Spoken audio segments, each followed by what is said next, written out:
Michael A. Cremo. Human Devolution, A Vedic Alternative to Darwin's Theory. Introduction. My book Forbidden Archaeology, co-authored with Richard L. Thompson, provides a number of archaeological evidence that humans have existed since time immemorial. This is also confirmed in the Puranas, the annals of ancient India. This evidence speaks of the existence of humans in such a distant past that it casts doubt on Darwin's views on human origins. In his review of Forbidden Archaeology, published in Geoarchaeology, 1994, Volume 9, pp. 337 to 340, Kenneth Fetter says, another. The authors of Forbidden Archaeology do not do this, and I will allow myself to explain the reason for this position. By taking a scientific approach, the authors hope to avoid a detailed discussion of their own beliefs. It is not true that my co-author and I have tried to avoid a detailed discussion of our alternative views. On the contrary, we even hoped to start a discussion on this topic. But some practical considerations made us present the material piece by piece. In the introduction to Forbidden Archaeology, I wrote, our research work has led to results that we did not expect. And therefore the book turned out to be much larger in volume than we initially imagined. I was sincerely surprised by the huge amount of archaeological evidence that man existed in ancient times, and more evidence of this has accumulated over the 8 years of my work. Forbidden Archaeology was published in 900 pages. That's why, I wrote in the preface, in this volume we could not present our ideas about an alternative to modern theories of human origin. We are now preparing for the release of the second volume, in which we will tell you how the results of our extensive research in this area relate to materials gleaned from Vedic sources. The book, Human Devolution, a Vedic alternative to Darwin's theory, is this second volume. The reason that it appeared with some delay lies not in the desire to avoid a detailed discussion of the Vedic alternative to Darwinism, but because it took a long time for such research and compilation of such a book. Nevertheless, I do not regret that Human Devolution appeared not simultaneously with Forbidden Archaeology, but after it. Before presenting an alternative to the Darwinian concept of human origin, it was worth showing that such an alternative is really needed. So I decided to take this opportunity to present the evidence from Forbidden Archaeology to naturalists and other scientists, before moving on to a coherent presentation of alternative views. After the presentation of Forbidden Archaeology, I was often asked, if we are not descended from monkeys, then do you have an alternative theory? I answered, are you sure you need a new explanation? If not, then I should still work to show its necessity. If you are truly convinced that such an explanation is necessary, then it is not only I alone who should be looking for him, but also you. This is our common cause. Of course, I have some ideas on this score, but you should also think about it. My first scholarly presentation of Forbidden Archaeology and the Vedic perspective on this issue took place in December 1994 at the World Archaeological Congress in New Delhi, India. My talk, Puranic Time and Archaeological Findings, delivered at the Timing and Archaeology Group meeting chaired by Tim Murray and D.P. Agrawal, attracted a large and receptive audience.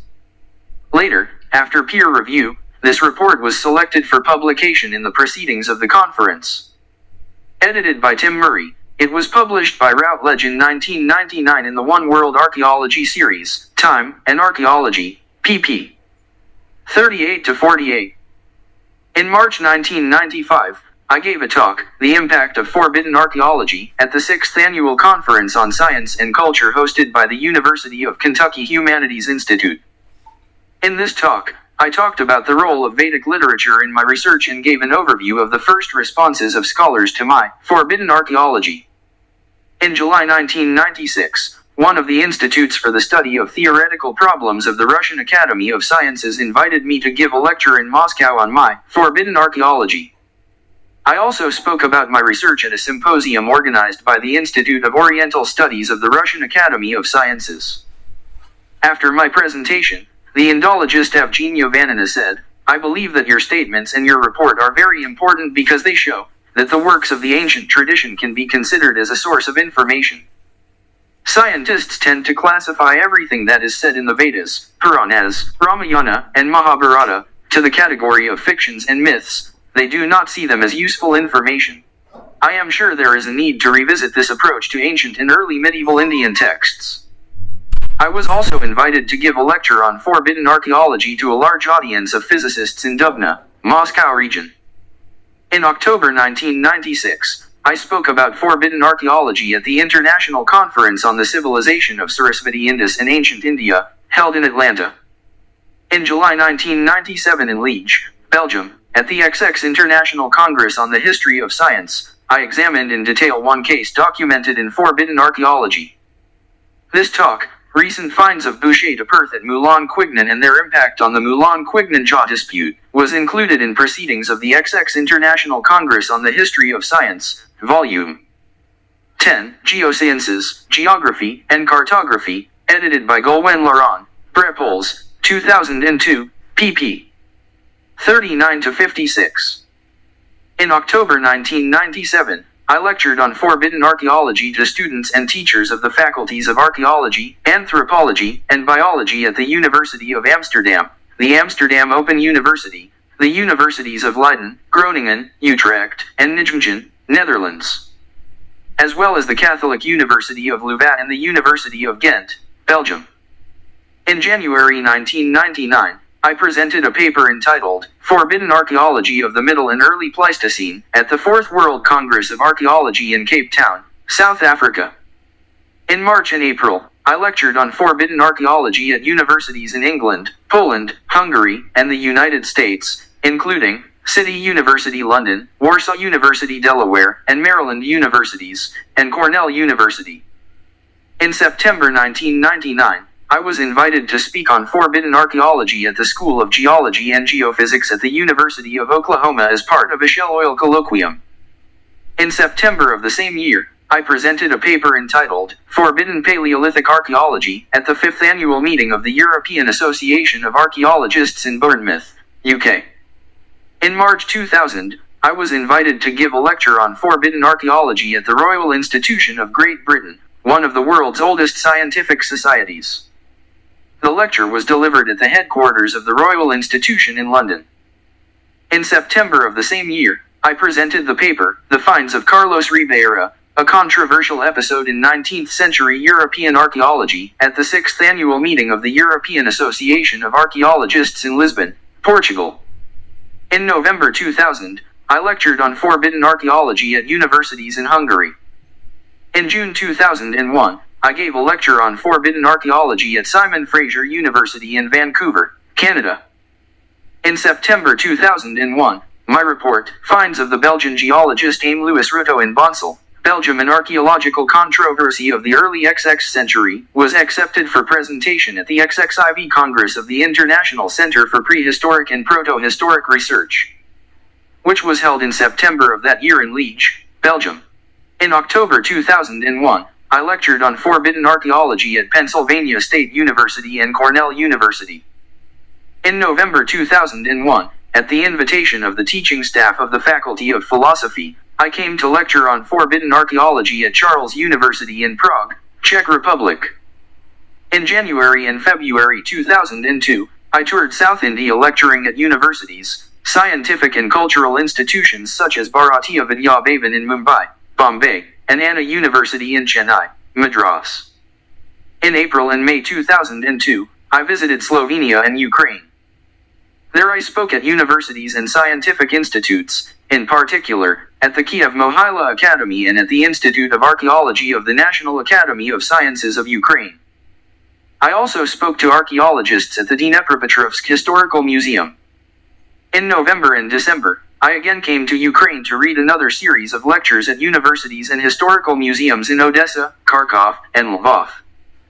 Now, at the time of this writing, I am preparing a talk on the California gold mine discoveries that geologist Joshua D. Whitney talked about.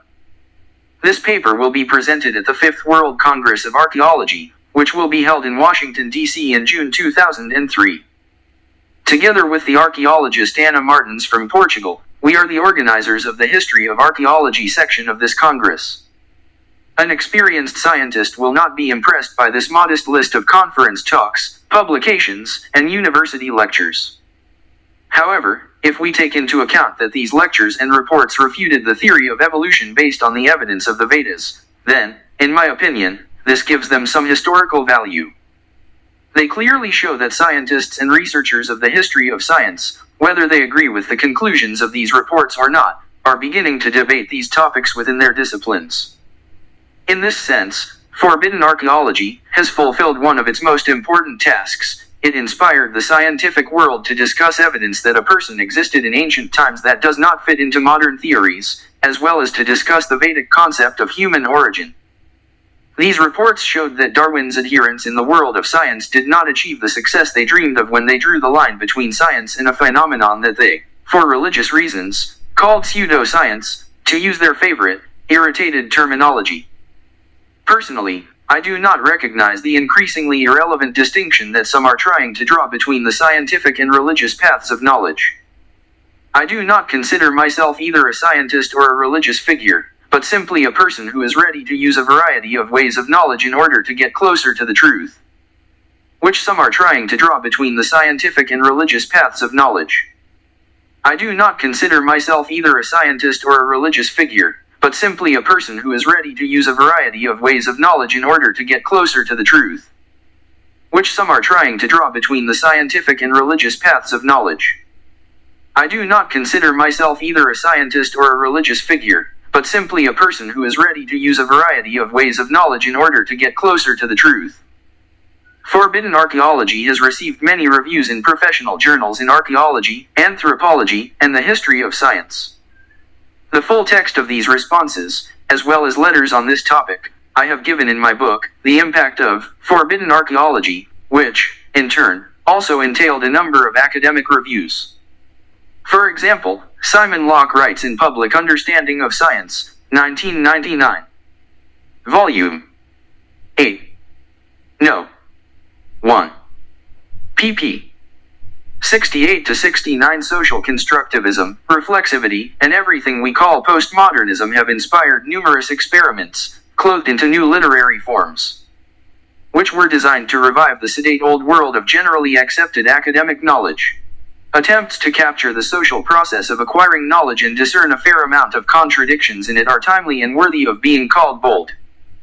This is also the book by Michael Cremo.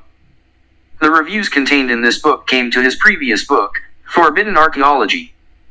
There, avoiding creating his own picture of history, Cremo opts for a much more interesting strategy, simply by presenting the many sources underlying it.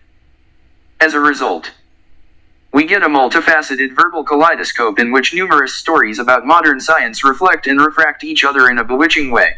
Cremo has provided us with a wealth of materials that will be valuable for those who study human perception of science. This book can also be called a valuable educational book manual, because it is one of the most fully documented works on scientific wars, and raises a wide range of issues related to the methods of transferring knowledge, doing it in this manner. Positive or negative responses to forbidden archaeology in academic journals are not as important as the fact that such responses ever appeared. They represent a latent form of recognition that the Vedic critique of Darwin's theory of human evolution, presented in Forbidden Archaeology, is a living part of modern science and education. Kenneth Feder spoke on this topic in his review in Geoarchaeology, pp. 337 to 338. The book is something hitherto unseen. With a clear conscience and without the slightest irony, it can be called Krishna creationism. This work, despite the fact that its author is strongly opposed to the theory of evolution, in form, content and style surpasses the usual criticism of Darwinism. Unlike the usual publications of this kind, here the authors use ancient sources in an elegant style. Yo Wodak and David Oldroyd published a long article on forbidden archaeology in Social Studies of Science, 1996. Volume 26. pp. 192 to 213, titled Vedic Creationism, the Further Round of the Evolutionary Debate. In this article, they ask the following question: so, has forbidden archaeology made any contribution to the literature on paleoanthropology? And they answer, our answer is a firm yes, and there are two reasons for this. First, never before has historical material been presented in such detail. And second, This book raises the main problem of science, which is that no one is sure of the truths that it proclaims. p. 207. They also note, it must be admitted that forbidden archaeology raises many interesting questions to which historians have paid little attention. The authors have thoroughly studied the ancient books, which, undoubtedly, inspires and makes both historians and those who study the sociology of scientific knowledge seriously think about it. Indeed, the authors seem to have managed to penetrate the course of history as deeply as no other writer known to us has ever penetrated. On the first pages of their article, Wodak and Oldroyd provide detailed information about the International Society for Krishna Consciousness, whose members are the authors of Forbidden Archaeology, a modern version of the school of Bhakti, which has dominated the religious life of Hindus for over 1,500 years, as well as about the teachings the founder of this movement, Bhaktivedanta Swami Prabhupada, according to Prabhupada. Science does not provide an adequate explanation of the origin of the universe and life.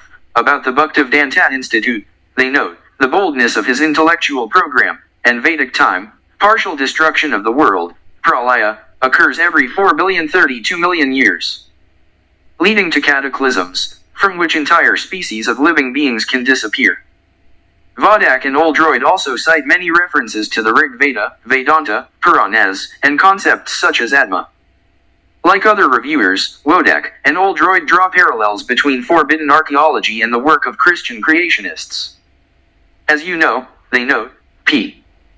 192, creationism is trying to show that man arose not so long ago and that empirical research is in accordance with the history of mankind, as it is written in the Old Testament. Forbidden archaeology is a form of creationism that is based on something exactly the opposite, namely the ancient Vedic beliefs. Based on this premise, instead of counting off human history for millennia, forbidden archaeology assures that the emergence of Homo sapiens belongs to the Cenozoic, and maybe even earlier eras. In L. Anthropology, 1995. Volume 99. No. 1. p. 159, Marlene Patumathis writes, M. Cremo and R. Thompson deliberately wrote a daring book that raises the problem of the influence of the ideas prevailing in this period on the course of scientific research. These ideas can force researchers to design their analyses in such a way that they correspond to the ideas accepted in the scientific community. She adds, the variety of documents presented in this work, mainly historical and sociological rather than scientific, cannot be ignored. And in the British Journal for the History of Science, 1995. Volume 28. pp. 377 to 379, Tim Murray, in his review of Forbidden Archaeology, notes, I have no doubt that some readers will find this book useful. For the student of the history of archaeology, it will certainly be a useful collection of studies on the history and sociology of scientific knowledge, which can stimulate debate in the archaeological environment about the epistemology of this discipline. p. 379. He goes on to characterize Forbidden Archaeology as a book which, along with other works of creationism and New Age philosophy, is addressed to people who have grown cold to science, either because it has become incomprehensible, or because it is no longer everyone can find in it the answers to the question about the meaning of life. Murray admits that the Vedic views of forbidden archaeology are capable of influencing the development of archaeology. He writes in his review that archaeology is now undergoing a change, and archaeologists argue about the very fundamental concepts of this science. p. 379. And then Murray notes, whether the Vedas play a role in these controversies depends on the individual scientist. This open-mindedness is characteristic of forbidden archaeology reviews that have appeared in respected academic and scientific journals, aside from Jonathan Marks's sarcastic attacks in the American Journal of Physical Anthropology, 1994. Volume 93. No. 1. pp. 140 to 141. In addition to him, calls to completely exclude the concept outlined in Forbidden Archaeology from the number of topics discussed by scientists were heard only from representatives of some radical groups of skeptics, whose skepticism for some reason does not extend to the theory of evolution. They also came from irreconcilable opponents of the theory of the creation of the world, united under the roof of the U.S. National Center for Science Education, according to the conception of the creators of the center. This name, apparently, should indicate its actually non-existent connection with the government. Victor Stokowski, in his review of Forbidden Archaeology in Lahome, 1995. Volume 35. pp. 173 to 174, rightly notes, researchers in the history of science tirelessly repeat that century came the theory of evolution. Instead of admitting this simple fact, we have created in our imaginations a more complex reality, which today is questioned by numerous evidences about the origin of the world. p. 173. Stokowski also includes the theory of biblical creationists among these testimonies. Forbidden archaeology, he adds, provides us with yet another theory dedicated to His Divine Grace A.C. Bhaktivedanta Swami Prabhupada and inspired by Vedic philosophy. Hillel Schwartz gave a favorable assessment of the Vedic origins of forbidden archaeology in the Journal of Unconventional History, 1994. Volume 6. No. 1. pp. 68 to 76, the authors completely reverse the established views. p. 75. They believe that Homo sapiens constantly coexisted with ape-like creatures, which evolutionary biologists are accustomed to consider the ancestors of man or the source of the ramification of genera. Thus, the authors confirm the opinion of Vedic sources about the infinitely distant origins of the human race. He adds, despite the overt preaching it contains, the book is noteworthy for emphasizing the ever-present difference between humans and primates. p. 76. He correctly understood the hidden thesis of this book that humanity is not a product of biochemical exfoliation, but a creation of the spirit, as evidenced by the ancient, perfect, self-sufficient, and unchanging wisdom of the Vedic teachers. In his book Origin of the Human Species, 2001, published by Rodopi Academic Press in the series Studies in the History of Western Philosophy, Dennis Bonnet, head of philosophy at Niagara University, notes, Cremo and Thompson do not belong to the number of materialistic evolutionists, nor to the number of supporters of the biblical theory of the origin of the world. They openly admit their connection to India as employees of the Bhaktivedanta Institute. Following the Vedic literature, they claim that man has existed on earth since time immemorial, hundreds of millions of years. Because of this, many have criticized forbidden archaeology, claiming that the author's belief system does not allow them to approach the topic under discussion with an open mind. Such personal attacks are unfair and unfounded. Any author has personal philosophical convictions that can negate his objectivity, although this is not always the case. Forbidden archaeology, with its historical evidence and argumentation, has a value in itself, exposing contemporary paleoanthropology to sociological and epistemological criticism. p. 130. As expected, forbidden archaeology was well received by Christian creationists. Peter Lynn, who reviewed an abridged version of Forbidden Archaeology in the Creation Research Society Quarterly, 1995. Volume 32. p. 46, said, this book should be read by anyone interested in human origins. Expressing his amazement that the book was being sold in one of the largest chain stores in America, Line says that the theoretical views of this book originate in the Vedic literature of India, which claims that man has lived on Earth for a very, very long time. Lynn notes that he himself does not share these views. As a creationist who believes that the Earth has existed for a short time, I cannot accept the scale of reference for evolution that the authors recognize. However, as the authors have shown us, even if someone believes that the beginning of the Earth's development goes back into the deep past, the theory of human evolution is still unacceptable. Interest in the Vedic view of human origins and the desire to hear more about it have been recurring themes in academic reviews of forbidden archaeology. Kenneth Feder wrote in his review in Geoarchaeology, the authors do not hide the fact that they are employees of the Bhaktivedanta Institute, one of the divisions of the International Society for Krishna Consciousness, and the book itself is dedicated to its founder and their spiritual teacher. They make a reasonable observation about their connection with this society. The fact that our theoretical views are based on Vedic literature should not diminish the significance of this book. Fair enough, but what are their theoretical views? pp. 339 to 340. Human devolution is my systematic answer to this question. For several years spent in the selection of material and writing, The Devolution of Man, I presented my arguments at all kinds of scientific and academic conferences. In April 1996, at the Tour de Science of Consciousness Conference, one of the largest international conferences on the study of consciousness, held every 2 years at the University of Arizona at Tucson.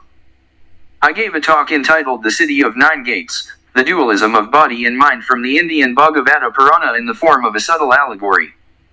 Part of this report is presented in the 7th chapter of Human Devolution. Also in April 1996 at the Institute for Progressive Research at the University of Kentucky at the 7th Interdisciplinary Conference on Science and Culture. I presented a paper entitled, Alfred Russel Wallace and Supernatural Powers, Exploring New Theories of Reductionism in the Light of Alternative Cosmology. This report forms the basis for the 5th chapter of Human Devolution. Then, in April 1998, I presented the paper, Famous Scientists and Supernatural Phenomena, at the Tour de Science of Consciousness Conference. The materials of this report are contained in the 6th chapter of Human Devolution. In July 2001, at the XXI International Congress on the History of Science in Mexico City, I presented a paper entitled Paleobotanical Anomalies in the Salt Ridge Formation in Pakistan, a historical review of the unresolved scientific dispute. The 3rd chapter of Human Devolution is based on this report. Having explained how and why this book was written, I will now give a brief overview of its main topics. The 1st chapter of Human Devolution tells us that many naturalists and scientists are ready to consider an alternative to the Western scientific worldview. Such views are no longer taboo for them. In American Anthropologist, 1994. Volume 96. No. 3. Catherine P. Ewing says, to exclude the possibility of belief in another reality means to encapsulate this reality and thereby rudely impose your own view of the world. P. 572. In the Journal of Consciousness Studies, 1994. Volume 1. No. 2. William Barnard, speaking of world traditions of wisdom, takes the side of scientists who want and can confirm that the metaphysical models of these spiritual traditions can with sufficient reason to claim to be called truth. And scholars who understand that these religious worlds are not decaying remains that can be dissected and studied at a safe distance, but a living, mobile body of knowledge and practice that can change attitudes that seem to us unshakable. pp. 257 to 258. I just have to turn to scientists with a request that is how they treat the Vedic concept of human origin described in this book. In the 2nd chapter, I provide an overview of the archaeological evidence from forbidden archaeology regarding the extraordinary duration of human existence on Earth. I found that such evidence did exist and that it was deliberately excluded from the list of issues discussed. Archaeological finds that challenged Darwin's theory of human evolution were often rejected simply because of such doubts. For example, gold was discovered in California in the 19th century. To obtain it, miners dug tunnels in the slopes of mountains, one of which was Table Mountain in Tuolumne County. Deep in the tunnel, in layers dating back to the Eocene period, more than 50 million years ago, workers found human bones and household items. The finds were carefully documented by Dr. D. Whitney, head of the California State Geological Commission, in his book The Auriferous Gravels of Sierra Nevada of California, published by Harvard University in 1880. But these days you will not hear about these findings. In the Smithsonian's 1898 to 1899 annual report, anthropologist William Holmes wrote, perhaps if Professor Whitney had fully accepted the history of human evolution as we know it today, he would have thought many times before announcing his findings. Regardless of the convincing evidence at his disposal, p. 424. In other words, if the facts do not fit the theory of human evolution, such facts should be rejected, which was done.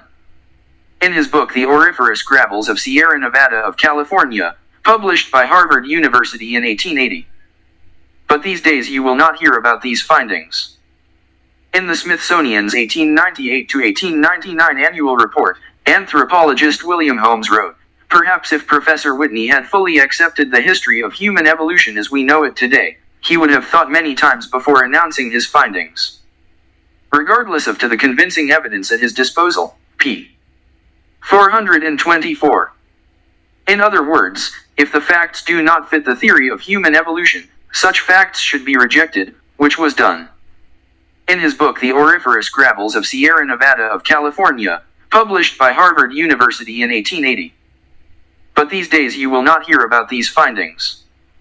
In the Smithsonian's 1898 to 1899 annual report, anthropologist William Holmes wrote, "Perhaps if Professor Whitney had fully accepted the history of human evolution as we know it today, he would have thought many times before announcing his findings." Regardless of the convincing evidence at his disposal, p. 424. In other words, if the facts do not fit the theory of human evolution, such facts should be rejected, which was done. In the Smithsonian's 1898 to 1899 annual report, anthropologist William Holmes wrote, "Perhaps if Professor Whitney had fully accepted the history of human evolution as we know it today, he would have thought many times before announcing his findings." Regardless of the convincing evidence at his disposal, p. 424. In other words, if the facts do not fit the theory of human evolution, such facts should be rejected, which was done. In the Smithsonian's 1898 to 1899 annual report, anthropologist William Holmes wrote, "Perhaps if Professor Whitney had fully accepted the history of human evolution as we know it today, he would have thought many times before announcing his findings." Regardless of the convincing evidence at his disposal, p. 424. In other words, if the facts do not fit the theory of human evolution, such facts should be rejected, which was done. This hypocrisy continued into the 20th century. In the 70s, American archaeologists led by Cynthia Irwin Williams found stone tools at Hueyotlaco, near Pueblo in Mexico. The tools were not simple, only people like us could make them. A group of geologists from the U.S. Geological Survey and a number of American universities arrived in Hueyotlaco to determine the age of the find. Among these geologists was Virginia Steen McIntyre. To determine the age of the tools, 4 methods were used: the uranium dating method, for which they used the bones of killed animals found near the tools, analysis of the age of zirconium particles in the layers of volcanic rocks located above the tools, hydration of tephra in volcanic crystals, and conventional stratigraphy. All 4 methods showed that the finds are more than 250,000 years old. Archaeologists rejected these results. They did not believe that people capable of creating everyday objects found in Hueyotlaco could live more than 250,000 years ago. In defense of the geological age of the finds, Virginia Steen McIntyre wrote a letter, March 30, 1981, to Estelle Leopold, associate editor of Quaternary Research. "In my opinion, this issue goes beyond Hueyotlaco. It consists in manipulating science through the suppression of cryptic data, that is, information that challenges the currently prevailing way of thinking. And Hueyotlaco is just a case of the mysterious category." Not being an anthropologist, I was completely unaware of the significance of our anomalously ancient discoveries in 1973, or of how deeply the theory of human evolution was embedded in our minds. The results of the work at Hueyotlaco have been rejected by most archaeologists because they contradict this theory. This continues to this day, not only with the California gold mines and household items from Hueyotlaco, but with hundreds of other finds documented in the scientific literature over the past 150 years. In the 3rd chapter, I present a case of a fossil find that shows that the modern Darwinian picture of the evolution of non-human life forms also needs revision. Since 1940, geologists and paleobotanists at the Indian Geological Survey have studied the salt ridge in the province that is now part of Pakistan. At great depths in salt mines, they found evidence for the existence of highly developed flowering plants, as well as insects, in the early Cambrian period, about 600 million years ago. According to the generally accepted idea of evolution, there were no plants or animals anywhere on Earth at that time. Flowering plants and insects appear to have appeared hundreds of millions of years later. To explain their discovery, some geologists have suggested that a powerful thrust has occurred, in which the layers of the Eocene formation, more than 50 million years old, penetrated under the layer of the Cambrian Formation, more than 550 million years old. Others argued that there was no geological evidence for such a thrust. According to these latter, the layers, which contained highly developed plants and insects, were found in their normal position, under a layer containing trilobites. 1. Characteristic of the Cambrian period. One of these scientists, E.R.G., a geologist at the Indian Geological Survey, came up with an unexpected solution to the problem. In a collection of reports from the Indian National Academy of Sciences for 1945, the paleobotanist Birbal Sikni writes, "Quite recently, Mr. Guy gave an alternative explanation. It consists in the fact that angiosperms and gymnosperms, as well as insects of the salt ridge, can represent highly organized flora and fauna of the Cambrian or Precambrian period." Section B. Volume 16. pp.xlv/. In other words, he suggests that these plants and organisms appeared in the salt mountains several 100 million years earlier than anywhere else on Earth. It's hard to believe that any geologist would seriously advocate this idea these days. The contradiction was forgotten and never resolved. In the 90s, geologists, who knew nothing about this contradiction, again came to that area, now in search of oil. They confirmed that the salt deposits beneath the Cambrian trilobite-bearing strata belonged to the early Cambrian or Precambrian period. In other words, they did not find even a hint of a thrust. Salt deposits were in a stable position under the layers of the Cambrian Formation. This confirms Guy's suggestion that the plants and insects remaining in the salt layers testify to the developed flora and fauna in the early Cambrian period. These findings refute Darwin's views not only about human evolution, but also about the evolution of other types of life. The fourth chapter looks at the evidence from genetics and developmental biology that contradicts Darwin's theory of human evolution. The inconsistencies in the theory of evolution are immediately apparent. Although the theory of the origin of life from chemicals is not, strictly speaking, part of the theory of evolution, in practice, an inextricable link has been established between the two. Darwinists do not hesitate to argue that life arose from chemicals. But even after decades of theorizing and experimentation, they are not able to give a clear answer, from which substances, from which compound, and how the first living organism appeared. As far as evolution itself is concerned, no one has yet scientifically demonstrated that it is possible. All this is taken only on faith. Modern evolutionary synthesis is based on genetics. The adherents of the theory of evolution proceed from the connection between the genotype, genetic structure, of an organism and its phenotype, physical structure. They say that changes in genotype entail changes in phenotype and that changes in phenotype that help organisms better adapt to a particular environment accumulate in them. Evolutionists argue that this can lead to the emergence of new features of the structure of the body. But at the microbiological level, these structures are very complex. Scientists have never been able to show how these structures evolved step by step. Scientists cannot say for sure which genetic changes must lead to which changes in the phenotype in order for certain complex properties of the organism to arise. Such an explanation would require a description of the intermediate stage that such organisms had to go through, to evolve into the complex structures we are seeing now. In his book Darwin's Black Box, 1996. p. 183, biochemist Michael B. says, over the past 10 years, the Journal of Molecular Evolution has published more than 1,000 articles. But none of them gives a detailed descriptions of intermediate stages in the development of complex biochemical structures. And this is not a feature of this edition. We will not find any detailed descriptions of models of intermediate stages in the development of complex biomechanical structures in such publications as Proceedings of the National Academy of Science, Nature, Science, Journal of Molecular Biology, and, according to my information, neither in one other scientific publication. Over the past 10 years, the Journal of Molecular Evolution has published more than 1,000 articles. But none of them provides a detailed description of the intermediate stages in the development of complex biochemical structures. And this is not a feature of this edition.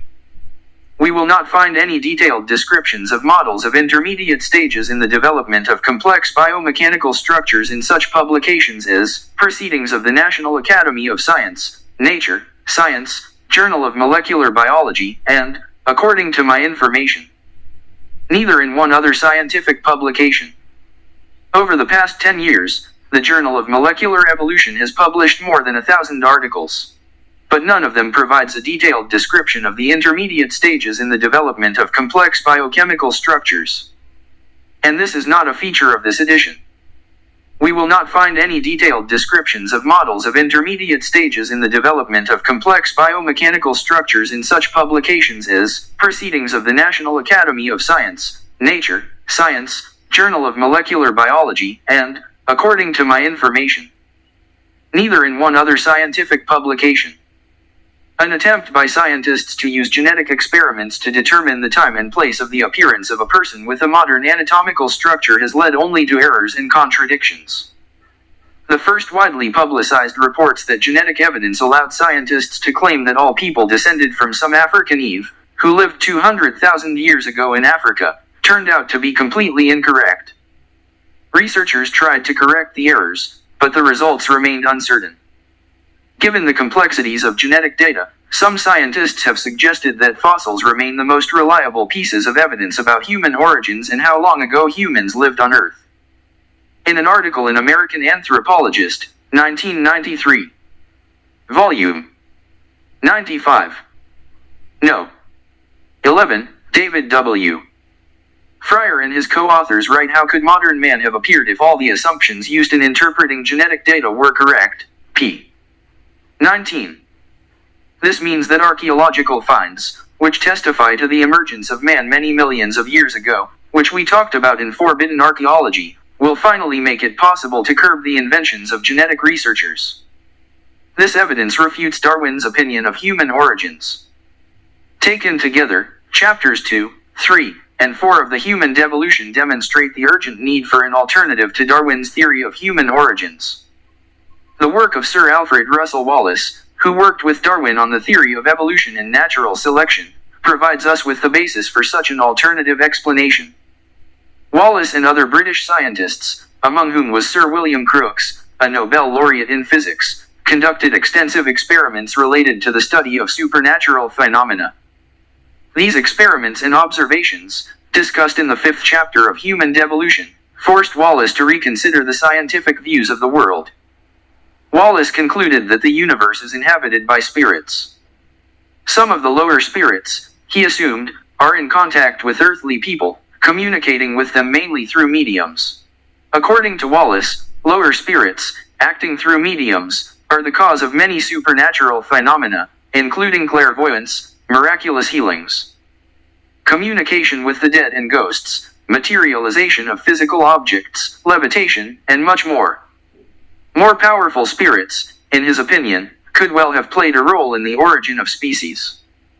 Wallace wrote in his biography, 1905, Volume 2, pp. 349 to 350. The overwhelming majority of people today are forced to believe that miracles, spirits and all the rest of the series of strange phenomena described here cannot exist, that they are contrary to the laws of nature, that they are relics of the past and therefore are either deception or hallucinations. These facts simply do not fit into the ideas of such people. When I began my research, the same could be said about me. These facts also did not fit into my ideas. My convictions, my knowledge, my belief in the supremacy of science and the laws of nature, all this did not allow me to allow such a thing. And even when the facts, one by one, piled on me, not being allowed to be ignored, even then I, in the language of Sir David Brewster, impressed by what the medium Mr. Holmes showed him, I was the last to believe in spirits. Having checked many other explanations, I was forced to reject all of them. I urge readers not to believe, but simply to question their own infallibility in this matter. I encourage you to do your own research and patiently experiment yourself before jumping to conclusions and calling me a victim of deception and a fool. I urge you to respect the subject to which we have devoted many years of careful observation. For Wallace, these experiences had to do with human origins. In his book Contributions to a Theory of Natural Selection, 1870, p. 359. Wallace concludes that the higher mind directed the development of man along a certain path and for a certain purpose. Using Wallace's work as a starting point, in the final chapters of The Devolution of Man, I continued to develop a Vedic alternative to Darwin's theory of human origins. I believe that before asking where a person came from, it is worth asking the question, what is a person in general? Today, many scientists believe that humans are just a combination of common chemical elements. This view limits the number of explanations that can be given about human origins. I believe that it would be more reasonable, based on the scientific knowledge available now, to start with the assumption that a person consists of three independently existing substances: matter, mind, and consciousness, or spirit. This assumption will broaden the range of possible explanations. Any chain of scientific reasoning begins with some initial, rigorously unproven assumption. Otherwise, we would be entangled in an endless series of proofs of previous assumptions. The initial assumption must be reasonably based on known facts. In the 6th chapter, I show that, on the basis of known facts, it would be reasonable to recognize the existence, along with ordinary matter, of mind and consciousness as separate constituent elements of man. I call mind the subtle, but, nevertheless, material energy associated with the human body and capable of affecting ordinary matter in ways that cannot be explained by the modern laws of physics. Evidence for the existence of such an element as the mind is found in scientific research on what some call supernatural or parapsychological. Here the secret history of the development of physics is revealed to us. As in archaeology, in physics there was often a filtration of knowledge. For example, every physics student has heard of Pierre and Marie Curie, who received the Nobel Prize for their discovery of radium. This is stated in almost all textbooks for an initial course in physics. What the textbooks do not say a word about is that the Curies were also engaged in serious research in the field of the psyche. Together with a large group of European scientists, among whom were other Nobel laureates, they investigated supernatural phenomena in Paris in the early 20th century. For 2 years, Curie worked with the Italian woman medium Giuseppina Palladino. There are other spellings of this name, Palladino and Palladina. Historian Anna Hervik writes in his biography of Pierre Curie, 1995. p. 247 he hoped to find in spiritualism a source of unknown energy that would reveal the secret of radioactivity. He viewed these sessions as scientific experiments and tried to record the data, making detailed reports on each observation. He was truly intrigued by Giuseppina Palladino. About some sessions with Giuseppina, Pierre Curie wrote to the physicist Georges Guy in a letter dated July 24, 1905, at the meeting of the Psychological Society, we held several sessions with the medium Giuseppina Palladino. It was very interesting. Indeed, the phenomena that we observed did not seem to us to be some kind of trick. The table suddenly rose a meter above the floor, various objects suddenly began to move, we felt the touch of someone's hands, which either pinched or stroked us, and suddenly there was some kind of glow. There were few of us watching what was happening in the room. We all knew each other well, and the medium among us could not have an accomplice. Deception was possible only if the medium possessed extraordinary magical abilities. But how to explain all these phenomena if we ourselves were holding her hands and feet, and there was enough light in the room to see everything that was happening? On April 14, 1906, Pierre writes again to Guy, Maria and I are working on the precise dosage of radium using its own radiation. We attended several more sessions with Giuseppina Palladino. We already attended her sessions last summer. As a result, I no longer doubt the reality of these phenomena. It's impossible to believe in something like that, but it's true. It is impossible to argue with this after a series of sessions that took place under close supervision and control. He concludes, in my opinion, there is a completely new area of facts in physical states of space, about which we know nothing, which took place under close supervision and control. He concludes, in my opinion, there is a completely new area of facts in physical states of space, about which we know nothing, which took place under close supervision and control. He concludes, in my opinion, there is a completely new area of facts in physical states of space, about which we know nothing. In my eyes, These and many other facts from the unknown history of physics confirm the existence of an element associated with the human body called mind, which can affect ordinary matter in ways that are difficult to simply explain based on the known laws of physics. Such studies continue to this day, although many scientists conducting them focus on micro effects, in contrast to Pierre Curie, who spoke about macro effects. For example, Robert Jean, head of engineering at Princeton University, investigated the effects of thoughts on the random number generator. A random number generator usually produces a sequence of ones and zeros, with almost equal numbers of both. But Jean and his assistants, who conducted this experiment, found that the subjects could mentally influence the generator in such a way. The case for a conscious self that is able to exist independently of mind and matter can be found in the out-of-body, out, reports. American cardiologist Dr. Michael Sabom has conducted extensive research in the field of HIT. He interviewed patients who had heart attacks and described their experiences of out-of-body existence in detail. Comparing these accounts with the medical records, he found that almost all of the patients' stories were true and consistent with the reports of their treatment. This is very unusual, since, according to the accepted opinion among doctors, such patients must have been completely unconscious. Could it be that they composed their true stories based on their previous knowledge of the treatment of heart attacks, for example, gleaned from television programs? To figure it out, Sabom selected another group of heart attack patients who did not talk about HIT. He asked them to imagine what procedures were applied to them while they were unconscious. None of the patients were able to provide a correct description, and serious errors were made in almost all of the stories. For Sabom, the results of the survey of the control group confirmed the authenticity of the stories about HIT among the participants in the first group. In his book Recollections of Death, A Medical Investigation, 1992, p. 183, Sabom asks, is it possible that the mind separating from the physical brain is the very soul that continues to exist after the final death of the body, as some religions claim? Who did not talk about HIT? He asked them to imagine what procedures were applied to them while they were unconscious. None of the patients were able to provide a correct description, and serious errors were made in almost all of the stories. For Sabom, the results of the survey of the control group confirmed the authenticity of the stories about HIT among the participants in the first group. In his book Recollections of Death, A Medical Investigation, 1992, p.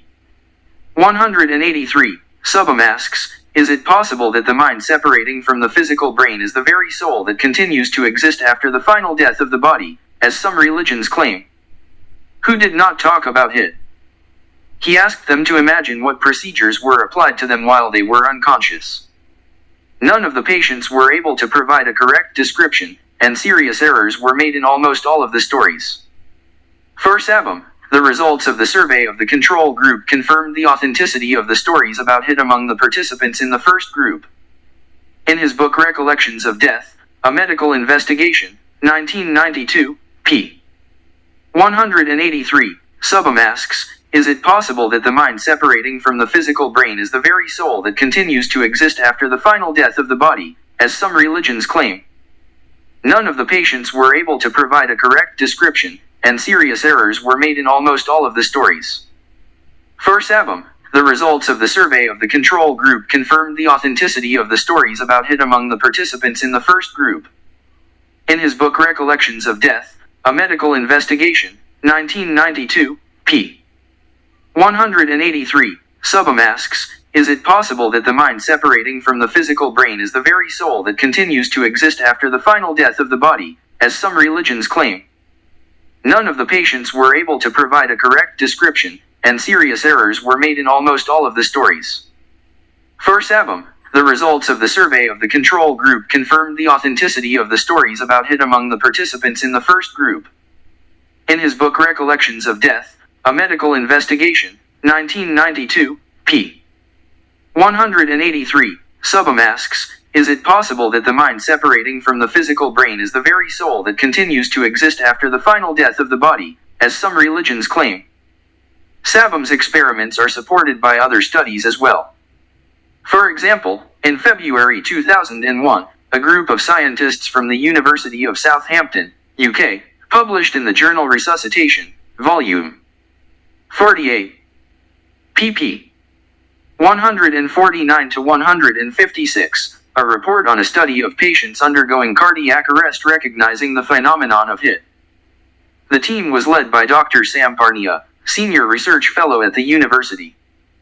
A report posted on February 16, 2001 on the university's website stated that Dr. Parnia's work suggests that consciousness and mind can continue to exist even when the brain ceases to function and the body becomes clinically dead. Memories of a past life also make it possible to speak of a conscious self, which can exist separately from the body. Dr. Ian Stevenson, a psychiatrist at the University of Virginia School of Medicine, has done extensive research on past life memories. Stevenson and his assistants focused on past life memories spontaneously shared by young children. Stevenson preferred to work with children, since adults may have their own motives and reasons to come up with a colorful story about a past life. Stevenson questioned each child in detail to find out all the details of his past life. Based on the information received, Stevenson and his assistants tried to establish the identity of the person whom the child, according to him, was in a past life. In hundreds of cases, they have succeeded in doing this. Having found out that the human body consists of three elements, matter, mind, and consciousness, or spirit, it is natural to assume that the cosmos, in turn, is also divided into spheres, or levels, corresponding to these three elements and inhabited by creatures adapted to such conditions life. The first level is the level of pure consciousness. Consciousness, as we perceive it, is always individual and personal.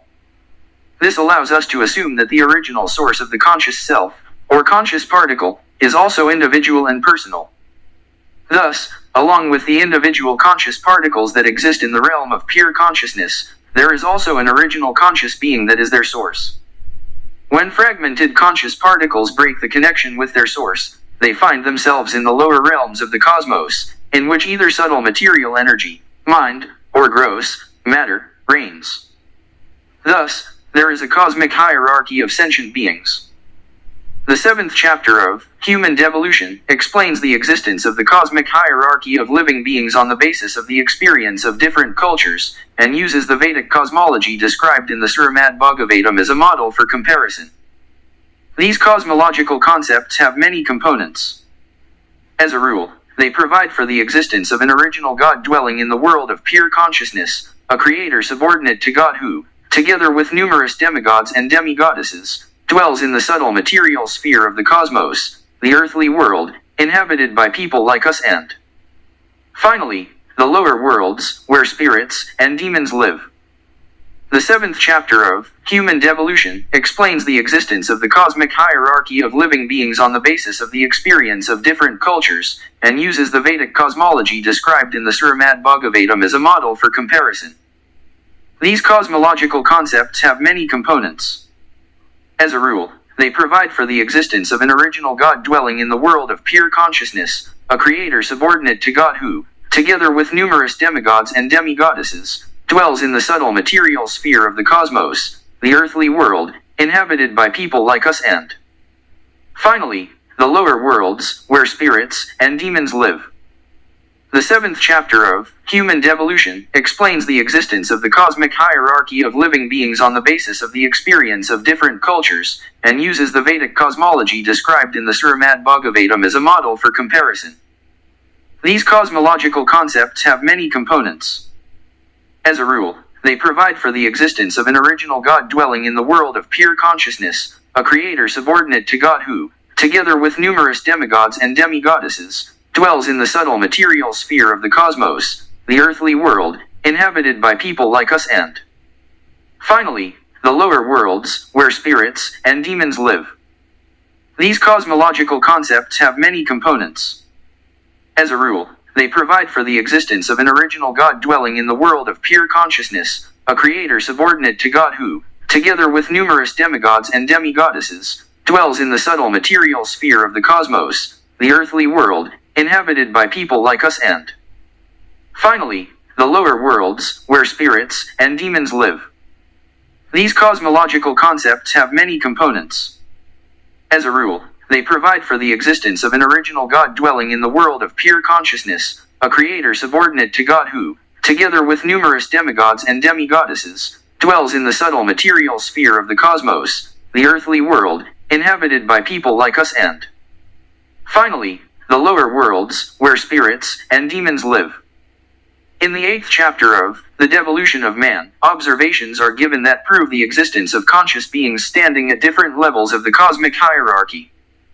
The first category includes facts indicating that the conscious I of a person continues to exist, even after leaving his body shell. Such testimonies include communication with the conscious particle of the human I that exists outside the body, communication with the spirits of the dead, and cases of human possession by spirits. Examples of people possessed by unusually powerful beings testify to the existence of superhuman beings who reside at the extraterrestrial level of the cosmic hierarchy. Visions in which the Virgin Mary and angels appeared to people also confirm this. Historical records of the descent of the avatars testify to the existence of a higher conscious being. The latter category of evidence comes from modern UFO and alien reports. Despite all the controversy and originality of this topic, there is reliable evidence from government and military sources in a number of countries. The theory of the mechanical nature of UFOs does not stand up to criticism, and the aliens themselves resemble creatures that, according to the cosmology of different peoples of the world, inhabit extraterrestrial spheres. The concept of human devolution ascribes to the higher intelligence the role of the source of human and other forms of life. This is explained by the ability of consciousness to influence, to one degree or another, the organization of matter in living organisms. Chapter 9 provides evidence that such supernatural change and the emergence of biological forms do occur. The first category of evidence is based on laboratory experiments that mentally influence the growth of microorganisms. For example, Beverly Rubik was doing laboratory research on the healer's mindful effect on the bacterial system when she headed the Institute for Interdisciplinary Research at Temple University in Philadelphia, Pennsylvania. The results of her research are presented in a report that was included in her book Life at the Edge of Science, 1996. pp. 99 to 117. The experiments used the bacterium Salmonella typhimurium, a well-studied organism. The main character was Olga Whirl, who demonstrated her abilities in a number of other experiments. In one experiment, bacteria were treated with an antibiotic that inhibits their growth. Whirl tried to manipulate one of the cups of bacteria to start growing. Another, control, cup was kept in a different place. Unlike the control dish, bacteria began to multiply in the dish that was mentally exposed to Whirl. In another series of experiments, bacteria on glass slides were placed in a solution of carbolic acid that could paralyze but not kill them. Then these glasses began to be studied under a microscope. In his book, Rubik writes, carbolic acid completely paralyzed bacteria in 1 or 2 minutes. Distance healing through prayers and other miraculous healings represent another category of evidence for supernatural changes in biological forms. In one of their scientific papers published in the Annals of Internal Medicine, 2000. Volume 132. No. 11. pp. 903 to 911, John A. Aston and his co-authors believe that the ever-growing body of evidence suggests that there is a connection between religiosity, or spirituality, and recovery. Aston's group cites over 50 articles from various scientific and medical journals to support their conclusion. Even more impressive are the examples of supernatural alteration of biological forms from the reports of the Medical Bureau in Lourdes. Since the 19th century, the doctors of this bureau have accurately recorded all cases of unusual healings. Psychiatrist Ian Stevenson has done extensive research on birthmarks that appear to have something to do with past life wounds. Those who died from a bullet wound in a past life sometimes have birthmarks of the appropriate size in those places where the bullet entered and exited the body. This suggests that when a person's soul and mind are transferred to the next body, they carry with them impressions that in a certain way change the biological form of the body. Some medical researchers cite cases of maternal impressions when a pregnant woman experiences a strong emotional shock. Somehow, these psychological impressions take their toll on the fetus. For example, a woman who sees a person with a leg injury and constantly thinks about it may have a bow-legged baby. There is another category of evidence. These are reports of famous scientists who saw with their own eyes mediums who created individual human organs or the whole body. The most impressive incident was that of Sir Alfred Russel Wallace, who, along with others, saw how a priest medium named Monk created a human body. In his biography, 1905, Volume 2, p. 330, Wallace describes this event, which took place in an apartment in Bloomsbury, London. It was a sunny summer afternoon, and everything happened in the light of day. After a short conversation, Monk, dressed in his usual black robe, began to go into a trance. Soon he got up a few steps away from us and, after a moment's hesitation, pointed to his side, saying, "Look."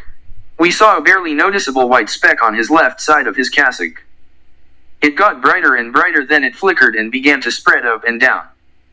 It soon turned into a cloudy pillar that stretched from Monk's feet to his shoulder and snuggled against his body. Then he stepped aside. The smoky figure remained in the same place, only it was evident that she was connected with Monk by a smoky ribbon at the very place where it had appeared at the beginning. A few minutes later, Monk said again, "Look," and ran his hand along the tape, cutting it off. Then he and the figure moved away from each other at a distance of 1.5 to 2 meters. The figure now took the shape of a woman, wrapped in a cloth so that only her hands and palms were visible. Monk looked at her and said again, "Look," and clapped his hands. In response, the woman stretched out her hands and clapped in the same way as he did, and we all clearly heard this second clap, although it was quieter. If the body of a person and other living beings is the result of a conscious manipulation of matter, then we can assume that the universe was created specifically for humans and other types of life. Chapter 10 provides an overview of the evidence for the above, gleaned from modern cosmology. Scientists have found that the values of the fundamental physical constants and the ratio of forces in nature seem to be specially selected so that life could arise in the universe. Astronomer Sir Martin Rees considers 6 such constants to be particularly important. In his book there are 6 numbers in all, 2000, pp. 3 to 4, he writes, "I attach particular importance to these numbers, since each of them plays a decisive and characteristic role in the universe, and together they determine the course of development of the universe and its inner potential. These 6 numbers form the formula of the universe. Moreover, the final result directly depends on their value. If the value of at least one of these numbers went beyond the permissible limits, then there would be no stars, no life." There are 3 main explanations for the fine-tuning of physical constants and laws of nature. These are chance, multiplicity of worlds, and the intervention of some intelligent creator. Many cosmologists admit that the chance of such a tuning being random is too small to consider a single occurrence as a valid scientific explanation. Trying to avoid mentioning a creator, cosmologists put forward a theory according to which there is an infinite number of universes, each of which has its own individual constants and laws of nature. We only happen to find ourselves in a universe where conditions are favorable for human existence. The problem is that the existence of other universes is just a theory, and even if it can be clearly proved, then it will be necessary to prove that in other universes the values of the fundamental constants and the laws of nature are different from those that exist in our universe. Vedic cosmology also points to the plurality of universes, but at the same time claims that each universe is livable. The 11th chapter explains the concept of human devolution, bringing to a common denominator the abundant evidence contained in the preceding chapters. We have not evolved out of matter, on the contrary, we have devolved, that is, we have descended from the level of pure consciousness. Initially, we are particles of pure consciousness, in harmony with a higher conscious being. Having severed on our own initiative the connection with this higher conscious being, we descended into those spheres of the cosmos where subtle and gross material energies, mind, and matter, reign. Forgetting our constitutional position, we try to master and enjoy the subtle and gross material energies. For this we have been given bodies woven from these subtle and gross material energies. These bodies are shells for conscious particles. They are suitable for existence in the realms of subtle and gross material energies. Conscious particles, who have not completely forgotten their original nature, receive bodies created mainly from subtle material energy. Those who are in complete oblivion receive bodies consisting of both subtle and gross material energies, and the latter plays a dominant role. The very first conscious being in the Vedic universe is called Brahma, the first demigod. His body, which appeared directly from Vishnu, almost entirely consists of subtle material elements. Brahma is instructed to create bodies for other conscious particles at various levels of the cosmic hierarchy. From the body of Brahma, great sages appear, who are sometimes called his sons born of the mind, as well as the first couple who reproduce offspring sexually, Svayambhuva Manu and his wife Sutrapa. The daughters of Manu become the wives of some sages, and together they give birth to the whole host of demigods and demigoddesses, whose bodies also consist mainly of subtle material energy. These demigods and demigoddesses, in turn, give birth to all kinds of living beings, including people living on Earth. When reproducing offspring, they use Spahu, a mental seed containing the basic elements of the structure of various bodies. The existence of DNA is still insufficient to explain the emergence of different types of living organisms. The main role of genes in DNA strands is to store the codes for the production of various proteins. The existence of DNA alone does not yet explain how these proteins combine to form complex organisms. The concept of the mental seed, which contains the plan for the development of various bodies, including the human, complements the existence of DNA. The theory of human devolution, therefore, bears some resemblance to Darwin's theory. Like Darwin's theory, the theory of human devolution is based on the existence of the first living organism, from which other living organisms evolved through reproduction with modification. However, this did not happen without the intervention of reasonable forces. Finally, I want to express my gratitude to those thanks to whom this book was published.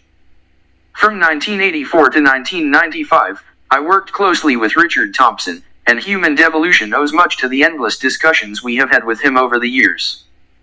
Those wishing to learn about the Vedic view of modern science should turn to Thompson's fundamental works, Mechanistic and Non-Mechanistic Science, Aliens, A View from the Depths of Ages, and Mysteries of the Sacred Universe. Since 1993, my research assistant has been Lori Erbs, an MBL and former director of a research library for a U.S. government agency. She took on the most difficult job, the selection of material, and did it quickly, carefully, and professionally. She was also responsible for preparing the manuscript of The Devolution of Man for submission to the publishing house. Lori received invaluable assistance from Faye Fenska, an interlibrary specialist at Bellingham Public Library, Washington. Faye obtained many rare books and magazine articles. Since 1993, another assistant in my work has been Alastair Taylor from Torchlight Publishing. I am grateful to the international trustees of Bhaktivedanta Book Trust for their continued support of my research and publications. I would especially like to express my gratitude to the trustee of the North American branch of this publishing house, Emil Beck, for all-round support in this work. I would like to thank Yamaraj Dasa, Chris Glenn, and Molly Tonneson for their professional help in typing, proofreading, and designing this book. I also thank Gary Alexievich for compiling the subject name index.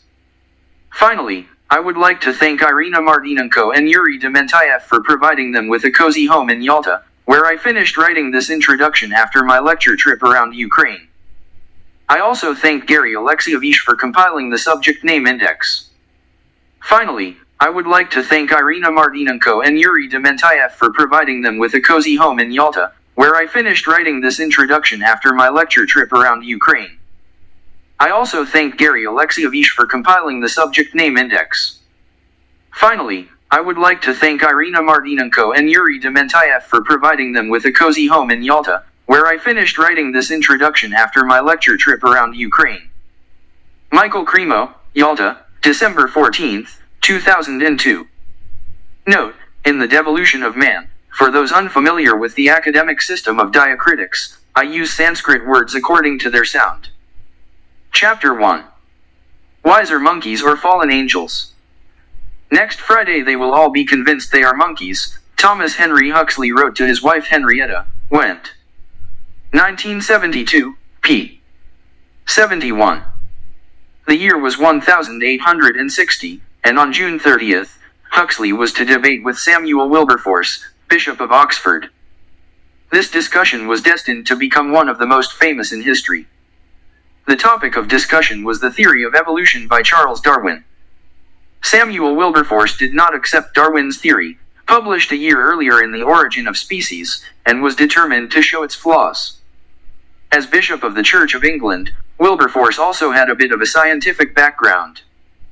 Throughout his life, he was interested in natural science, and in addition, was the vice president of the British Association for the Advancement of Science. He was also a member of the governing body of the Geological Society of London and made acquaintances with some of the leading scientists of his day, such as the geologist Charles Lyell, one of Darwin's main supporters, and the biologist Richard Owen, one of Darwin's most serious opponents. At the request of the editor of the authoritative Almanac Quarterly Review, Wilberforce wrote a devastating article on Darwin's Origin of Species. It was not published until there was a debate between Huxley and Wilberforce, but when the article did appear, Darwin himself called it, surprisingly clever, Darwin F. 1887, p.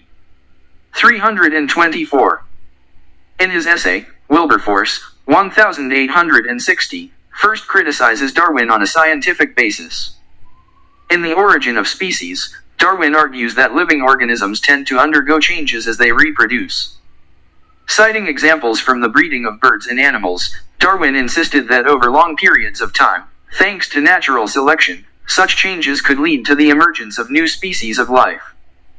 However, Wilberforce notes that the changes seen in farmed pigeons, dogs, and horses are not changes in the basic structure of these animals, changes that are necessary for the birth of new species of organisms. Pigeons remain doves, dogs remain dogs, and horses remain horses. Moving into the field of metaphysics, Wilberforce says that such human qualities as free will and the ability to reason. Huxley's triumph. At the June 30th meeting of the British Association for the Advancement of Science, held in Oxford, Dr. D.V. Draper from New York gave a talk entitled, Intellectual Development of Europe in the Light of Darwin's Theories. In anticipation of heated debate, 700 people crowded into the lecture hall. After Draper finished his speech, several people gave their comments. Finally, Wilberforce came out and pounced on Darwin's theory. His confident speech was built on the same arguments that later appeared in his article on the origin of species in the Quarterly Review Almanac. Wanting to make the audience laugh, he asked, if any of you would like to have a monkey grandfather in the line of your ancestors, would he want his grandmother's ancestors to be monkeys? Meacham 1970 p. 216. Huxley leaned over to one of his friends and said, the Lord himself gives him into my hands, Meacham. 1970, p. 216. When it was his turn to speak, Huxley gave his famous answer, which is found in many books on evolution. Announcing that he was not ashamed of his ape ancestor, Huxley added, if there is such an ancestor whom I should be ashamed, it is a man, with his restless and wobbly mind. Not satisfied with success in his field, he climbs into a science in which he really does not understand. Only in order to denigrate it with his aimless rhetoric and distract the attention of listeners from pressing issues with the help of eloquent digressions and skillful appeals to religious prejudice, Meacham. 1970. p. 216. The audience, fascinated by Huxley, erupted into a storm of applause. In an open battle, the monkeys defeated the angels. On the side of the angels, did have more senior protectors. On November 25, 1864, Benjamin Disraeli, then Chancellor of the Exchequer and future Prime Minister, delivered a speech at the Sheldon Theatre in Oxford. The question is man an ape or an angel? God knows I am on the side of the angels. I reject the opposite point of view with indignation and disgust, for, as I believe, it is alien to the very nature of man. Moreover, even from the most rigorous intellectual point of view, such conclusions do not stand up to scrupulous metaphysical analysis. But what does the Church teach us? How does she explain the higher nature? The Church teaches that man was created in the image and likeness of the Creator, a source of inspiration and consolation. The only storehouse of correct principles and divine truth. We have to choose one of these two conflicting opinions about the nature of man and bear the consequences of such a choice. Moni Penny, Buckle. 1929. p. 108. But Oxford University has already made its choice. Disraeli's remarks, especially that he was taking the side of the angels, were met with loud laughter, the echo of which still sounds louder and louder within the walls of this university. The university audience, laughing at Disraeli, was divided into two wings. The first included theologians who no longer wanted to take the Bible literally. The second wing included scientists who, having accepted Darwin's theory, also rejected the direct meaning of the words of the Bible. Both Disraeli's talk about angels was not to their liking. Moni Penny, Buckle. 1929. pp. 104 to 109. Thanks to this involuntary alliance between these two groups, Darwinism was able to quickly defeat other adherents of the theory of the divine origin of man. In just a few decades, most educated people in England and around the world, whatever their religious or cultural roots, have agreed that the human body is not a direct creation of God in his image and likeness, but represents only a modified body of a monkey. Disraeli's assertion that he takes the side of the angels has been quoted many times in an ironic sense in books on evolution alongside a caricature depicting him in the garb of an angel, Ruse. 1982, p. 54. But what exactly did Disraeli mean when he said that he was on the side of the angels? Was this just a metaphor indicating some incompletely understood role of God in the emergence of the human form of life? Considering the intellectual level of people of that time, I would like to answer this question in the affirmative. Most thinking people believed that God left the universe, taking on the role of an impartial watchmaker who activates purely material mechanisms and no longer interferes with their work. But a deeper study of Disraeli's records forces us to consider his words literally. In his book Lord George Bentinck, a political biography, Disraeli speaks fondly of the dawn of the universe, when the relationship between the Creator and his creatures was closer than now, and when angels visited the earth, and God even spoke to man. Disraeli. 1852. pp. 495 to 496. Similar ideas can be found in Disraeli's works of art, which clearly reflect his political, philosophical, and spiritual beliefs. In Tancred, published in 1847, a young Victorian aristocrat engages in conversation with the Bishop of the Church of England, Disraeli. 1927. p. 76. The Church represents God on earth, the Bishop remarked. But the Church no longer rules the people, Tancred replied. A great spirit is born from the bosom of the Church, the Bishop said thoughtfully and solemnly. We'll see a bishop in Manchester soon. But I want to see angels in Manchester. Angels? Why not? Why don't the messengers of heaven appear when they are needed more than ever? A spiritual quest leads Tancred to Jerusalem. In Palestine, he climbs Mount Sinai at night and meets there an angel as huge as the surrounding hills. He introduced himself as an angel of Arabia and said, the relationship between Jehovah and his creatures can be neither too frequent nor too close. It is in the increasing alienation of man from God that one should look for the cause of those events that turned life into continuous torment. Disraeli. 1927. p. 300. Gradually, Tancred's plan for the revival of Europe matures, for which the first step is to restore the spiritual purity of Asia. When the East regains its original mind, when angels and prophets again live among people, then the sacred quarter of the globe will regain its original and divine supremacy. This will have an effect on modern empires, and the weakened faith of Europe, which is a shadow from a shadow, will become strong, as befits the faith of those who are eternally in communion with the Creator. Disraeli. 1927. p. 441. The Creator and his angels, who, according to Disraeli, are constantly in contact with the world, cannot be compared with the Creator of the Darwinists, who, according to their views, does not let angels from heaven and does not interfere in the affairs of the universe. Given Disraeli's fascination with mysticism, it should not be surprising that he was an opponent of theories of evolution. Tancred predates Darwin's Origin of Species, but in his book Disraeli pokes fun at Robert Chambers' evolutionary ideas in his book Vestiges of Creation. Before heading east, Tancred meets and briefly falls in love with the beautiful young lady Constance, whom he begins to regard as his spiritual mentor. One evening Lady Constance expresses her enthusiasm for a book with the prophetic title, The Revelations of Chaos, Disraeli. 1927. pp. 112 to 113. As the name implies, everything is vague here, said Tancred. Not at all, Lady Constance said. Everything here is explained scientifically, on the basis of geology, astronomy, and other similar sciences. You will find out exactly how stars are born, because nothing could be more wonderful. Smoke and cream from the Milky Way, like heavenly cheese, is whipped along with the light. You must read this lovely book. No one has ever seen a star born, Tancred said. Perhaps. But you need to read the Revelations, where all this is described. But the most interesting thing is the emergence of man. You know that everything is in motion. This principle is eternal. At first there was nothing, then something appeared. Then, if I remember correctly, there were shells, fish, and then, let's see what happened next.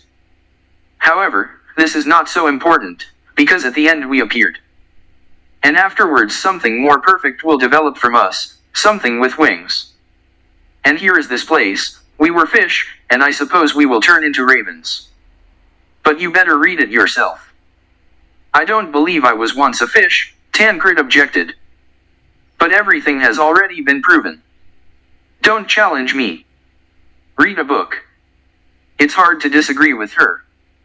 You see, everything is scientific there. It is not like those books where one thing is said first, and then another, and both opinions may turn out to be wrong. Everything here is proven based on geology. You will find out how everything really happened.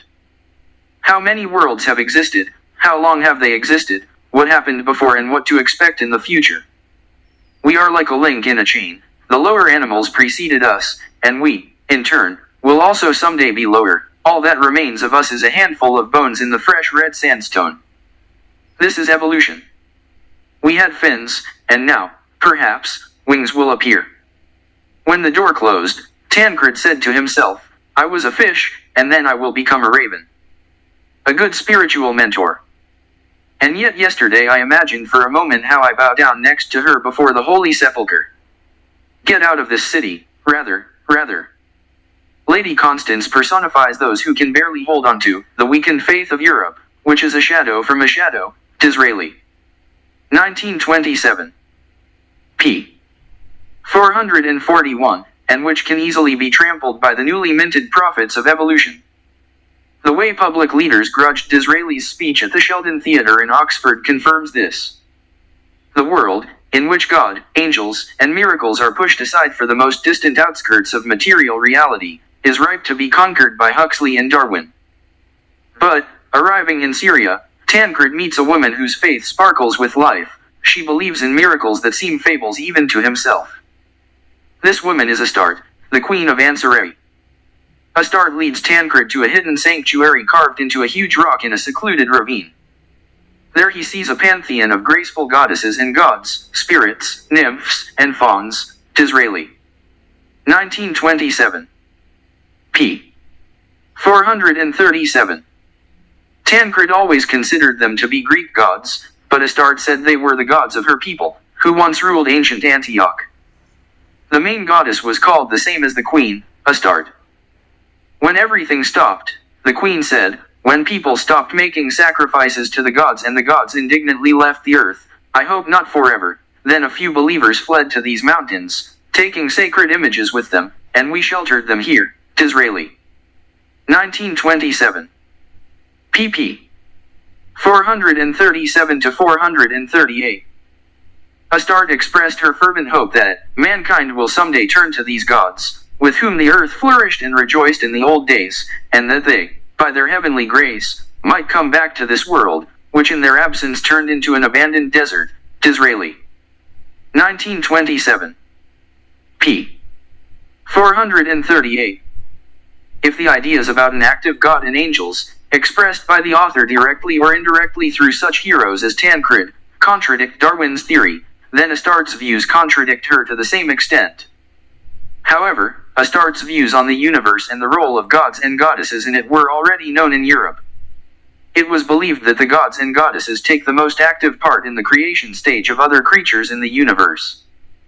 The universe seemed to be a living mystical workshop, in which, controlling invisible processes, subtle beings together created plants, humans, and animals. These ideas were replaced by Christianity. At first, Christians simply replaced the pagan gods and goddesses with angels. But then, gradually belittling the role of angels, Christianity devastated the cosmos. The manifested universe turned out to be a lifeless mechanism, like a clock, which, it is not clear how, was designed and launched by a creator removed from it, God. As for living organisms, they are also mechanisms. Mechanistic science took the last step, dispelling the mystery, enveloping the creation of the world. Living things were not created overnight ex nihilo, a detached watchmaker, but were part of temporary material processes independently occurring in the universe. This time-limited process is evolution, driven by natural selection. In the universal structure of life, the great watchmaker was assigned only a miserable, temporary role. He was tolerated, and he was good only to maintain public order and human morality. So the man was a monkey, not an angel. Nevertheless, many now take Disraeli's side on this vital issue. For example, on July 13, 1994, Naomi Albright, author of several books on contact with angels, told me the following: I entered a state of consciousness that I call waking visions. Such a reality is not something fictional. You clearly understand that you are not sleeping and have not gone crazy. I was in such a state, when suddenly a heavenly being appeared in front of me. It said that I could call him brighter than light, since I cannot pronounce his real name. Calling itself an angel, it told me that I should know that once, at the dawn of creation, I was one of them, but then took a human form, and for many lives I have been born among people. Such incidents take us back to the Disraeli space, with God and angels. Altered states of consciousness. Cultural anthropologists may call Albright's waking visions and meetings with angels altered states of consciousness, ASC. Such ASCs are quite common. Anthropologist E. Bourguignon studied 488 world cultures and found that in 90% of them the experience of such altered states is well developed. Bourguignon. 1973. p. 9. Among them were, for example, the states described by shamans who constantly met spirits in their trance. Albright's assertion of her angelic contact shows that ASCs are not limited to savage tribes. Modern data on contacts with aliens and encounters with UFOs represent another example of ASC from representatives of developed cultures. Many cultural anthropologists and clinical psychologists who have studied ASCs in exotic cultures classify them as mental pathologies, for example, neurotic or mental deviations from the normal state of consciousness, to use the terms of Western psychology. Price Williams, Hugs. 1994. pp. 4-5. A more supportive approach is taken by those who do not use Western psychopathological terminology, but classify ASC as normal or abnormal, depending on the cultural environment in which these phenomena were observed. In modern civilized society, people who claim to communicate with spirits and behave accordingly are considered mentally abnormal. But in many other cultures, such statements and behavior are considered normal and, perhaps, even arouse respect for such a person. However, many psychologists and anthropologists, while restraining their unflattering remarks on this matter, still do not recognize that real personal contact with angels, spirits, or UFOs is really possible. At best, those who share Jung's views on this problem say that such contacts are contact with the real archetype of the human subconscious. Nevertheless, even some anthropologists are now beginning to view these contacts from a different point of view. For example, Catherine Ewing, professor of anthropology at Duke University, raised the question of the reliability of such stories, which can be of valuable help to anthropologists who study supernatural phenomena. While studying the life of Sufis in Pakistan, Ewing met with one of the Sufi saints. This saint declared that he would come to her in a dream. Later, in the dream, she felt someone touch her. The sensation was so clear that she woke up in fright and sat on the bed. In order not to fall as an anthropologist in her own eyes, she brushed aside these feelings, calling them the temptation to believe what happened. She found that she instinctively categorized this phenomenon as a psychology, in which dreams are considered exclusively the result of the inner states of the sleeper. Ewing. 1994. p. 574. In other words, she convinced herself that the saint did not actually come to her in her sleep. However, she then writes, excluding the possibility of recognizing another reality, we enclose reality itself in a capsule and, thus, impose on the world the superiority of our own views. Ewing. 1994, p. 572. It is much better to take an experience that is contrary to the views of Western science seriously and let it play its part in creating a picture of the ultimate reality in which we live with other people on Earth. Ewing. 1994, p. 579. We encapsulate reality itself and thus impose on the world the superiority of our own views. Ewing. 1994. p. 572. It is much better to take an experience that is contrary to the views of Western science seriously and let it play its part in creating a picture of the ultimate reality in which we live with other people on Earth. Ewing. 1994, p. 579. We encapsulate reality itself and thus impose on the world the superiority of our own views. Ewing. 1994. p. 572. It is much better to take an experience that is contrary to the views of Western science seriously and let it play its part in creating a picture of the ultimate reality in which we live with other people on Earth. Ewing. 1994, p. 579. When we take this step, a lot of authentic testimonies will open up to us that will make us look at the world from the perspective of traditional cultures. If we take this evidence into account, it turns out that man is by no means a mutated monkey that appeared on this planet as a result of physical evolution. On the contrary, we will understand that we are fallen angels, beings who descended to this planet from spiritual life forms that existed before the creation of the world in another dimension of reality. Lord Krishna says in Bhagavad Gita 15.7, the living entities in the material world are my eternal, separate particles. Once in the conditioned state, they are forced to wage a severe struggle with the six senses, which include the mind. God is an eternally aware person, and living entities are also eternally aware persons.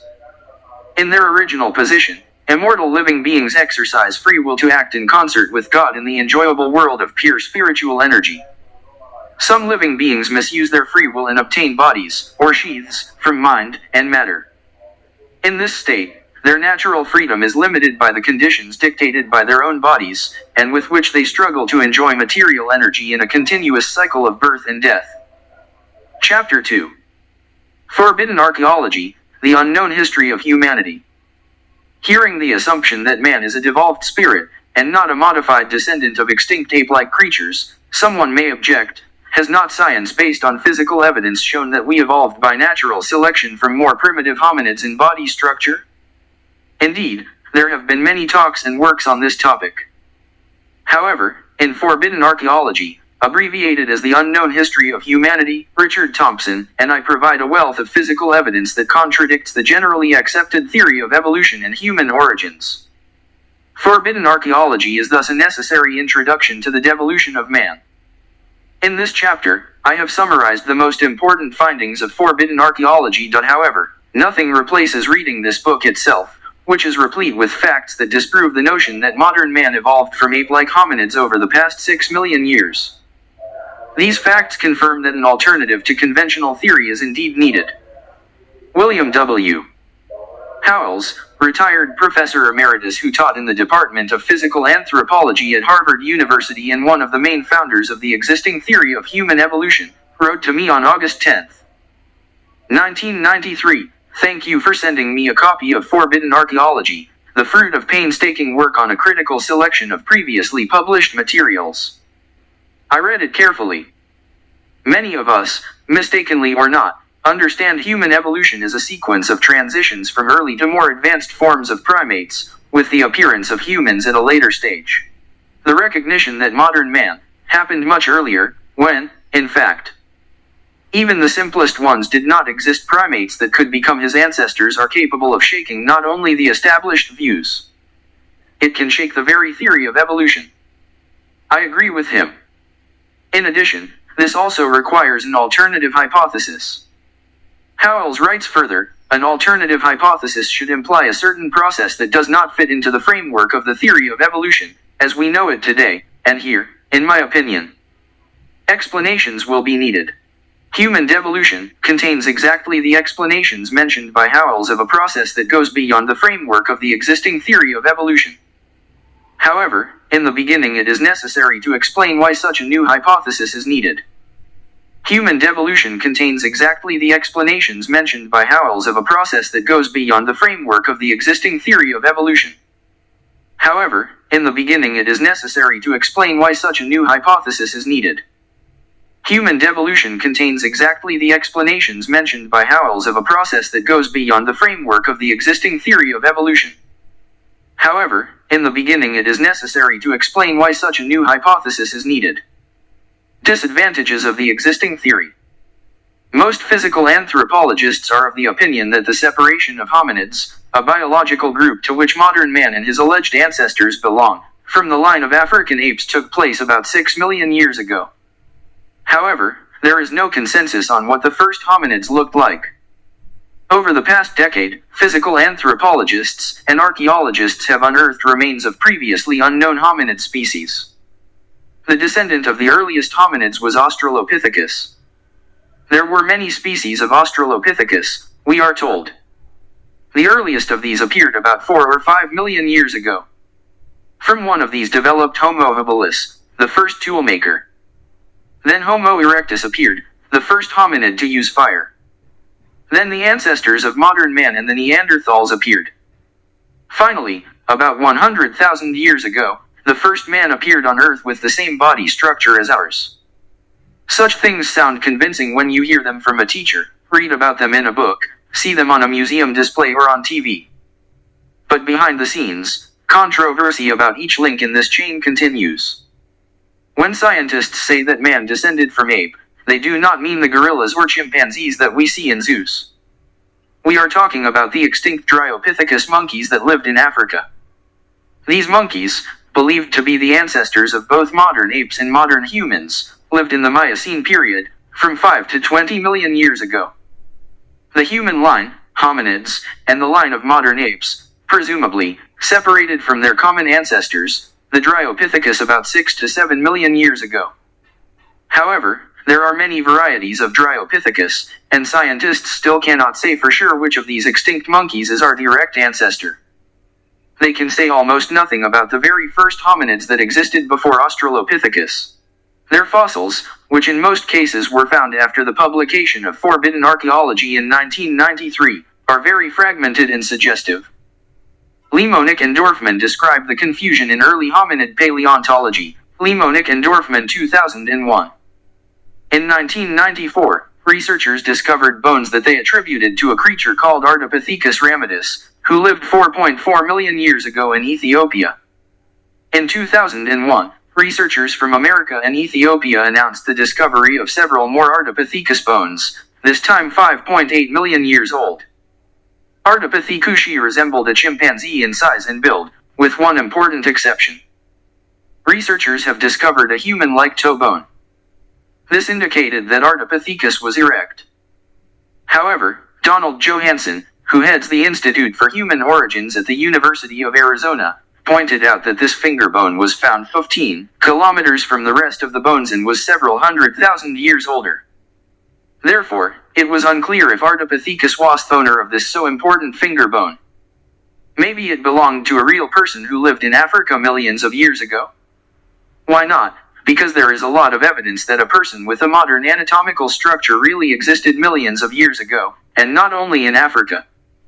In any case, the Ardipithecus researchers suggested that the human line of origin passes through the oldest representative of Ardipithecus, 5.8 million years ago, to the later Ardipithecus, 4.4 million years ago, and from it to Australopithecus afarensis, Lucy, 2 million years ago, and to the first representatives of the genus Homo, about 2 million years ago. In 2000, a group of French and Kenyan researchers led by Brigitte Sinu and Martin Pickford found several bones of a creature they named Ororhyntogenensis. This creature is better known as the man of the millennium. Sinu and Pickford said that Ardipithecus is just a monkey with no role in human origins. They also rejected the idea that Australopithecus afarensis was the ancestor of man. The bones of the millennium man were 6 million years old. Sinu and Pickford believed that, judging by these bones, the man of the millennium walked upright on 2 legs, a characteristic feature of a person, but other researchers, in particular Meave Leakey, remained of a different opinion.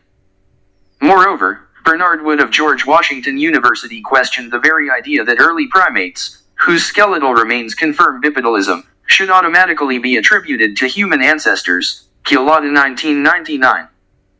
Perhaps it was just monkeys who knew how to walk on 2 legs and had nothing to do with humans? In late 2001, Meave Leakey further exacerbated an already difficult situation. She published in the journal Nature, Leakey Meave et al. 2001, information about the discovery of a new hominid. Leakey and her colleagues found nearly an entire skull of this creature in August 1999 near Lake Turkana in Kenya. The creature was 3.5 million years old, roughly the same age as Australopithecus afarensis. Instead of classifying her find as a new member of the genus Australopithecus, Meave Leakey again excited the scientific world by inventing a new genus and species for her, Kenyanthropus platyops. This name is important in itself. Anthropus means man and Pitheca stands for monkey. Thus, Leakey clearly ranked Kenyanthropus platyops in the human lineage, hinting that Australopithecus is just an extinct monkey that has nothing to do with humans. Leakey theorized that Kenyanthropus platyops might be related to later remains that modern scientists have attributed to Homo rudolfensis. While Meave Leakey has called for further research, it appears that she deliberately relegated the role of Kenyanthropus platyops to remove Australopithecus from human ancestry once and for all. My answer to this is that neither Kenyanthropus nor Australopithecus are not the ancestors of man, since there is a mass of evidence that modern man lived at the same time with them and before them. To summarize, we can say that the picture of the latest finds of early hominids is very confusing and contradictory. In each case, scientists give their interpretations to the scattered fossil remains, seeing in them the ancestors of man, while these remains, apparently, simply belong to different species of monkeys, which had some similarities with modern people. This similarity, however, is not necessarily evidence of an evolutionary relationship between the two. Despite the uncertainty surrounding Australopithecus, many scientists still consider it a human ancestor. First remains of Australopithecus were found in 1924 by Dr. Raymond Dart in South Africa. Dart believed he had found the earliest human ancestor, but most influential scientists at the time argued that it was just a species of ape. Only in the late 50s was Australopithecus able to gain universal recognition as a human ancestor. However, among the leading scientists there were also those who did not agree with this. Such was Louis Leakey, one of the most famous anthropologists of the 20th century. Meave Leakey's attempts to present Kenyanthropus platyops as the ancestor of the genus Homo, bypassing Australopithecus, can be called a continuation of the work of Louis Leakey. The respected British zoologist Lord Zuckerman has conducted a series of rigorous statistical studies showing that Australopithecus was not a human ancestor. Lord Zuckerman's work is continued by Charles Oxnard, who is currently Professor of Physical Anthropology at the University of Western Australia. Anyone looking for a compelling alternative to modern propaganda of human descent from Australopithecus should read his books Uniqueness and Diversity in Human Evolution, Oxnard. 1975, and The Order of Man, Oxnard. 1984. The scientific world does not attach much importance to these books, since one of the dogmas of research on human evolution is disputed there. But these books are a must-read for anyone who wants to know the truth about Australopithecus. Oxnard's anatomical studies include Australopithecus, the category of gibbons and orangutans, and alienated from African monkeys and humans. Given this, it is difficult to recognize Australopithecus as a direct human ancestor. Scientists who consider Australopithecus to be a human ancestor find in its fossilized bones signs of upright walking and other human features. But Oxnard's research shows that this creature not only walked on the ground, but also jumped through trees, like a gibbon or an orangutan. Even among scientists who recognize Australopithecus as the ancestor of man, there is disagreement. So, Donald Johanson, his colleagues and supporters are convinced that Australopithecus was erect, like modern man. This, in their opinion, primarily refers to Lucy, or Australopithecus afarensis, found by Johanson in Ethiopia in 1970, Johanson, Eddie. 1981. However, Johanson's critics, and there are many of them, argue that the long, curved fingers and toes of Lucy and her relatives, along with many other anatomical features, indicate that these creatures spent a lot of time in trees. Stern, Sussman. 1983. p. 282, 284, Sussman et al. 1984. p. 117, Martka. 1983. p. 198. Here they would agree with Oxnard. Some scientists believe that Johanson and his assistants may have accidentally mixed the remains of 2 or 3 species of creatures, combining them into one species, Australopithecus afarensis. In the 1970s, Johanson put forward the theory that Lucy was the oldest known human ancestor, and that, from her on, all other hominids could be aligned in a clear evolutionary sequence. Several species can be distinguished into 2 branches, descended from Australopithecus afarensis. One branch supposedly consists of Homo habilis, Homo erectus, and finally Homo sapiens. And the second branch belongs to the Australopithecus. The branch begins with Australopithecus africanus, then Australopithecus robustus, and later Australopithecus boisei appears, each of which is larger than the last. In 1985, the so-called black skull was found, which was attributed Australopithecus garrii.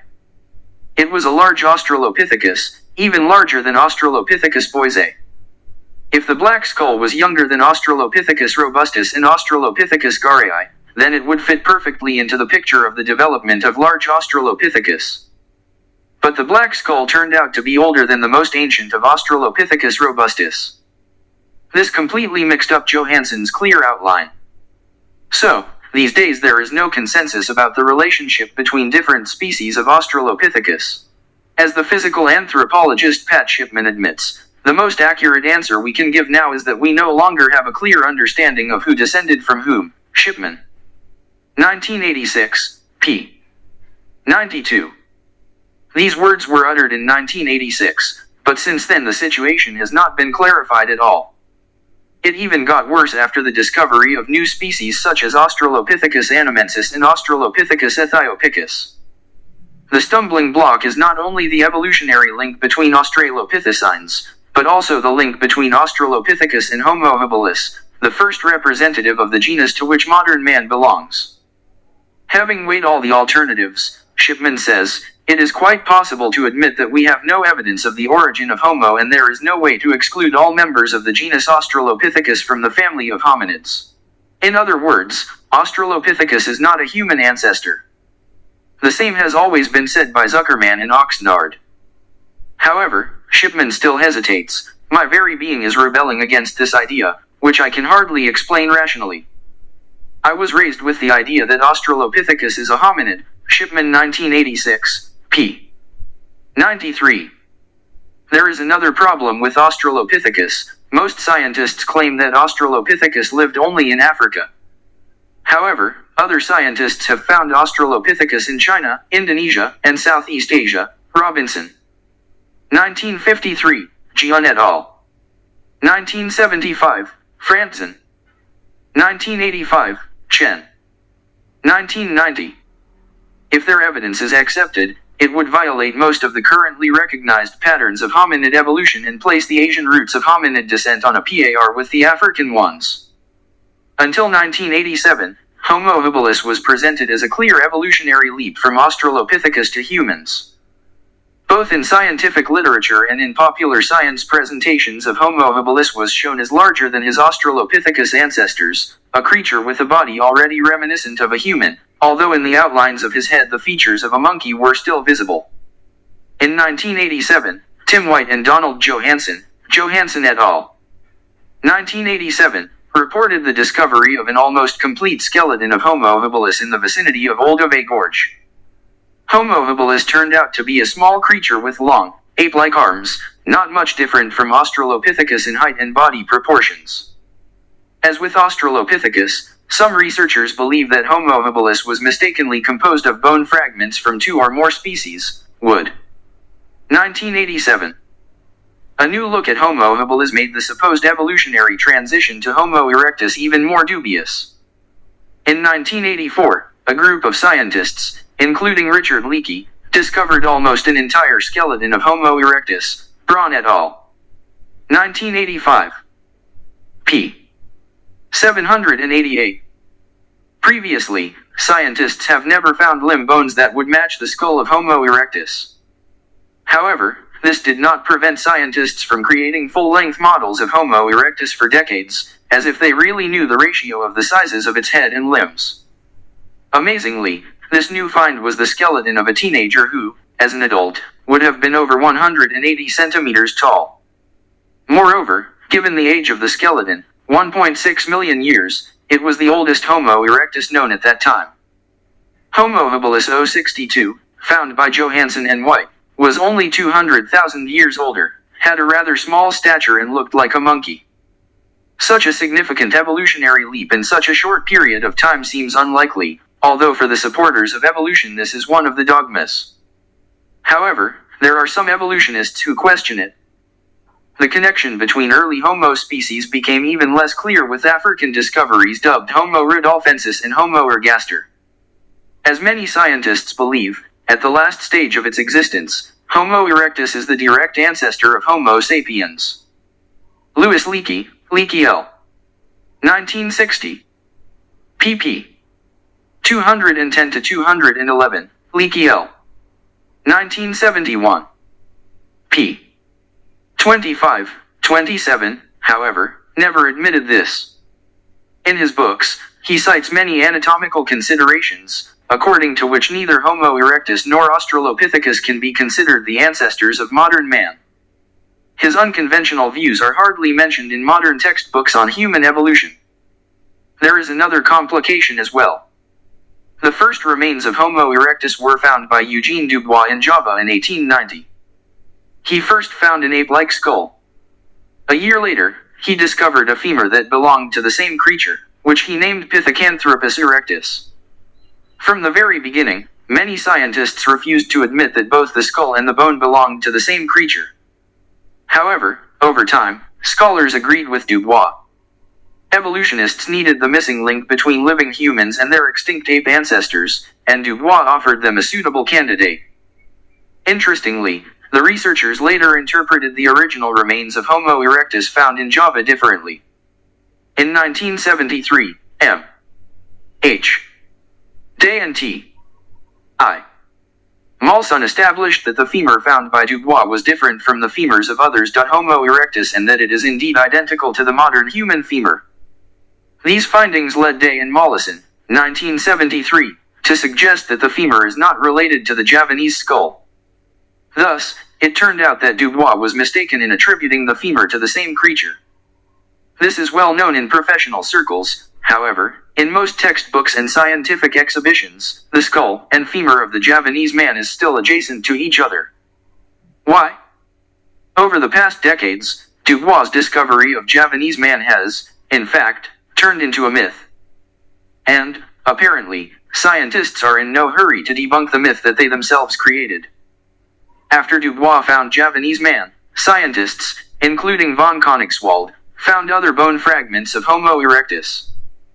Their finds look impressive on the pages of textbooks, but their value is highly questionable, since the age of the finds is unclear. Most of them were found on the surface, which means that they can be of any age, including very recent ones. In 1856, the German workers found some bones in a cave on one of the high slopes of the Neander Valley, the Neanderthal, it. The bones were handed over to local naturalists, and since then, Neanderthals have become a source of endless controversy in science. The most heated debates concerned 1. The bodily and cultural characteristics of the Neanderthals, and 2. Their connection with modern man. Considering the remains of Neanderthals, their stone tools and other household items, some scientists characterized Neanderthals as creatures of a wild species and primitive culture. Others attributed them to a more human appearance and behavior. The debate on this issue has been going on for over 150 years, and there is no end in sight. No less heated debate is ongoing over the connection between Neanderthals and modern man. Some scientists consider them to be our direct ancestors, while others are convinced that Neanderthals are a lateral branch that has become extinct and left no descendants. Physical anthropologists Eric Trinkaus and Pat Shipman, 1994, wrote The Neanderthals, on Skeletons, Scientists, and Scandals, which vividly described all the nuances of the scientific debate about Neanderthals. Trinkaus and Shipman have shown that scientists, both past and present, are victims of prejudice, and that they sometimes use their authority to influence the outcome of scientific discussions. It can be assumed that the closer to our time, the clearer the picture of human evolution became. But this is not the case. Today, heated debates are being conducted around the last round of human evolution, the emergence of modern man. Some argue that a person with a modern anatomical structure occurred only in one geographically isolated part of the world, which is usually understood as Africa. Others believe that a person could have occurred in different regions of the Earth. The latter hypothesis is called multi-regional. The Neanderthals complicate the picture even more. As we have shown, some scientists are of the opinion that modern man descended directly from Homo erectus and the Neanderthals are an extinct side branch. Other scientists still rank Neanderthals among the ancestors of at least some modern human races. In 1987, scientists, Kin et al. Announced that a study of mitochondrial DNA showed that humans originated in Africa about 200,000 years ago, and this refuted the multi-regional hypothesis. However, other scientists have shown that the results of this study are wrong. Scientists have used other types of DNA research to support their claims about human evolution. But these studies also had serious shortcomings. In the 4th chapter, we take a closer look at this genetic evidence. Although to an inexperienced public, Darwinian scientists are presented as a group of like-minded people who publicly say that the origin of man from an ape-like ancestor is a proven fact, they have not been able to determine the true course of evolution. But if the course of evolution has not been established, then on what basis, apart from blind faith, do they claim that man descended from an ape-like creature? Unknown history of mankind. So far, we have discussed the difficulties that Darwinists face when they have to deal with facts that are well known today and accepted by them. However, we learn from forbidden archaeology that a huge amount of facts were hidden in what we call knowledge filtering. Since such facts contradicted the generally accepted evolutionary doctrines that replaced each other over the past 150 years. They were not subject to discussion in scientific circles. These facts indicate that a person with a modern anatomical structure has existed for millions of years. If such facts were recognized, they would destroy the evolutionary scenario described above, according to which modern man occurred about 100,000 years ago. Australopithecus, Homo habilis, Homo erectus and Neanderthals would not be considered the ancestors of man, but simply creatures who lived at the same time with him. The facts confirming the existence of man in ancient times are consistent with the ancient Vedic literature of India. This literature includes the Puranas, or chronicles. They say that man existed in a vast era, which alternated one after another. The basis for measuring these eras is the day of Brahma. The day of Brahma lasts 4,320,000,000 years. Then comes the night of Brahma, which lasts the same. The days and nights of Brahma endlessly replace each other. During the day of Brahma, life, including human life, is manifested, and on the night of Brahma, life remains unmanifest. According to the Vedic cosmological calendar, the day of Brahma we now live in began about 2 billion years ago. That is why the Vedic archaeologist may well expect to discover such facts, which would testify to the existence of man up to 2 billion years ago. The Puranas and other Vedic scriptures also speak of creatures with ape-like bodies and human intelligence. For example, the Srimad Bhagavatam mentions warrior monkeys who helped Lord Rama to defeat the demon Ravana. If we take this into account, then the Vedic archaeologist would not be surprised by the evidence that ape-like people coexisted with man in the modern sense of the word in the distant past. Let's give an example of this kind of evidence, which we already talked about in Forbidden Archaeology. In 1979, researchers working in Laetali, Tanzania, East Africa, found footprints in layers of volcanic ash that were more than 3.6 million years old. Leakey Mary, 1979, and others have argued that these prints are indistinguishable from the footprints of modern humans. For these scientists, this only meant that the Australopithecines, who lived 3.6 million years ago, had a surprisingly modern foot structure. But according to other scientists, such as the physical anthropologist R.H. Tuttle of the University of Chicago, found foot bones of famous Australopithecines, dating back 3.6 million years, indicate that their feet were clearly ape. Tuttle. 1985. Therefore, they do not correspond to the prints at Laetali. In his article in the March 1990 issue of Natural History magazine, Tuttle admits that the mystery remained unsolved. Tuttle. 1990. Therefore, we consider it possible to consider a version that was not considered by either Tuttle or Leakey. It lies in the fact that about 3.6 million years ago, creatures with a body structure similar to ours lived in Africa, which explains the modern footprints left by them. In Forbidden Archaeology, I mention hundreds of other similar facts, categorizing them into the following groups: carvings on bones, stone tools, human remains, and household items that speak of the high development of culture, which neither Tuttle nor Leakey considered. It lies in the fact that about 3.6 million years ago, creatures with a body structure similar to ours lived in Africa, which explains the modern footprints left by them. In Forbidden Archaeology, I mention hundreds of other similar facts, categorizing them into the following groups: carvings on bones, stone tools, human remains, and household items that speak of the high development of culture, which neither Tuttle nor Leakey considered. It lies in the fact that about 3.6 million years ago, creatures with a body structure similar to ours lived in Africa, which explains the modern footprints left by them. In Forbidden Archaeology, I mention hundreds of other similar facts, categorizing them into the following groups: carvings on bones, stone tools, human remains, and household items that speak of the high development of culture. Carving on bones and shells. In the decades that followed after Darwin presented his theory, many scientists have found engraved and broken bones of animals and shells, giving reason to believe that a person or his ancestors who used tools already existed in the Pliocene, 2 to 5 million years ago. In the Miocene, 5 to 25 million years ago, and even earlier. By analyzing cut and broken bones and shells, the researchers carefully examined and ruled out alternative explanations, such as animal activity or geological contraction, before concluding that these are traces of human activity. In some cases, stone tools have also been found next to cut and broken bones or shells. A particularly impressive example from this category is a shell with a rough, yet recognizable, pattern of a human face on the outside. The geologist H. Stopes presented a report on this shell in 1881 to the British Association for the Advancement of Science. The shell was found in the geological deposits of the Red Rock dating back to the Pliocene, more than 2 million years ago. According to generally accepted views, people capable of such creativity appeared in Europe a little over 30 or 40,000 years ago. Moreover, they are believed to have occurred in Africa no more than 100,000 years ago.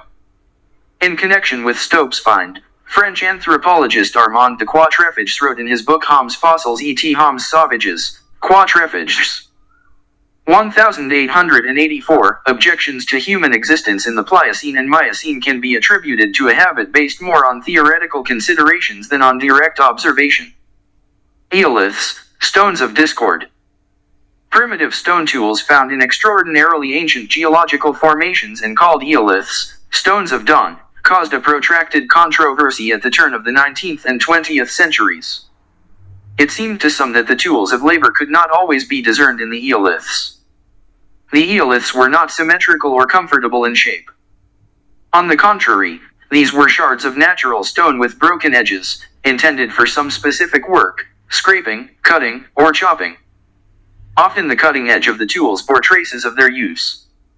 Critics argued that eoliths are the result of natural forces, such as water. However, the defenders of the eoliths argued strongly that natural forces could not have created the eoliths. In the late 19th century, amateur archaeologist Benjamin Harrison discovered eoliths on the Kent Plateau in southeastern England, Prestwich. 1892. Geological evidence indicated that these eoliths were made in the Middle or Late Pliocene, about 2 to 4 million years ago. In addition to the eoliths, Harrison found in different parts of the Kent Plateau more complex stone tools, Paleolithic, dating back to the same Pliocene era. The existence of hominids in England in those distant times, capable of making tools, contradicts all modern schemes of human evolution. Among those who supported Harrison's theory of eoliths was Alfred Russel Wallace, Harrison. 1928. p. 370, who co-authored with Darwin the theory of evolution through natural selection. He was supported by Sir John Prestwich. 1892. p. 251, one of the most eminent English geologists, and also by Ray. In the early 20th century, D. Reed Moyer, a member of the Royal Anthropological Institute and president of the Society for Early History of East Anglia, found eoliths, as well as more sophisticated tools, in the Red Rock Formation. The tools were about 2 to 2.5 million years old. Moyer found some of the tools in the detritus strata beneath Red Rock, so they could have been dated between 2.5 and 55 million years old. Moyer's findings found support from the most implacable critic of the eoliths, Henry Breuil, who was considered one of the world's largest authorities on stone tools. He was also supported by paleontologist Henry Fairfield Osborn of the American Museum of Natural History, New York. And in 1923, an international commission of scientists visited England to thoroughly analyze the main findings of Moira, after which they recognized them as genuine Paleolithic primitive tools. In the case of the eoliths, the processing was limited to the cutting edge of a piece of stone that broke off on its own. But the creators of the primitive tools of the Paleolithic deliberately chipped off pieces of stones and then gave them the recognizable shape of the tools. Often whole stones were turned into tools. Among the primitive tools of the Paleolithic are tools of the early Miocene, their age is about 20 million years, found at the end of the 19th century by Carlos Ribeiro, head of the Geological Survey of Portugal. During an international conference of archaeologists and anthropologists in Lisbon, a group of scientists examined one of the places where Ribeiro made his findings. One of the scientists discovered a stone tool there, which was much more complex in structure than the best specimen found by Ribeiro. Compared to the recognized Mousterian-type tools of the late Pleistocene, this tool was found among the layers of the Miocene, in an environment that confirmed its belonging to the Miocene, Cofat. 1884. p. 63. Primitive Paleolithic tools have also been found in the Miocene formations in Tigny, France. S. Lang. 1893. p.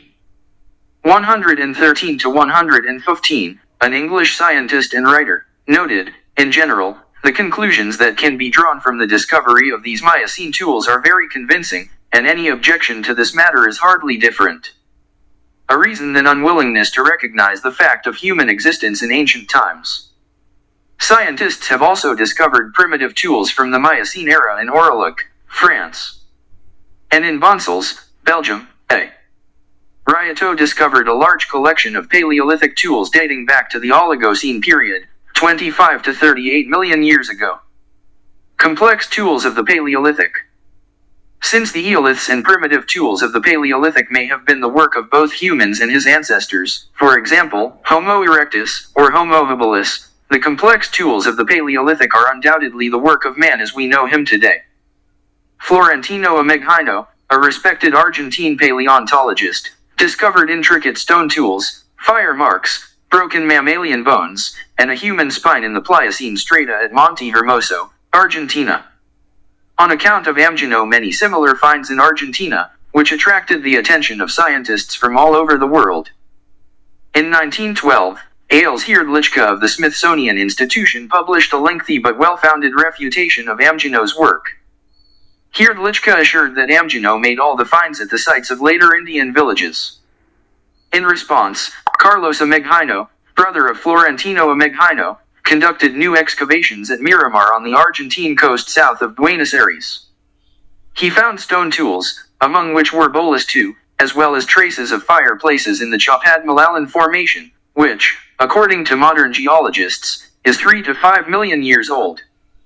Carlos Ameghino also found a stone arrowhead in Miramar stuck in the thigh bone of a toxodon, an extinct hoofed mammal that lived in South America during the Pliocene. Ethnographer Eric Bowman questioned Carlos Amgino's findings and, in doing so, inadvertently helped to confirm their authenticity. In 1913, Carlos Ameghino's assistant, Lorenzo Paradis, discovered a stone tool near Miramar, in a coastal rock, barranca, of the Pliocene era, and left it lying in place. Paradis invited several scientists to see with their own eyes how the find was pulled out of the ground. Bowman was among these scholars. After the gun, it was another bola, was photographed and removed from the ground, another find was made.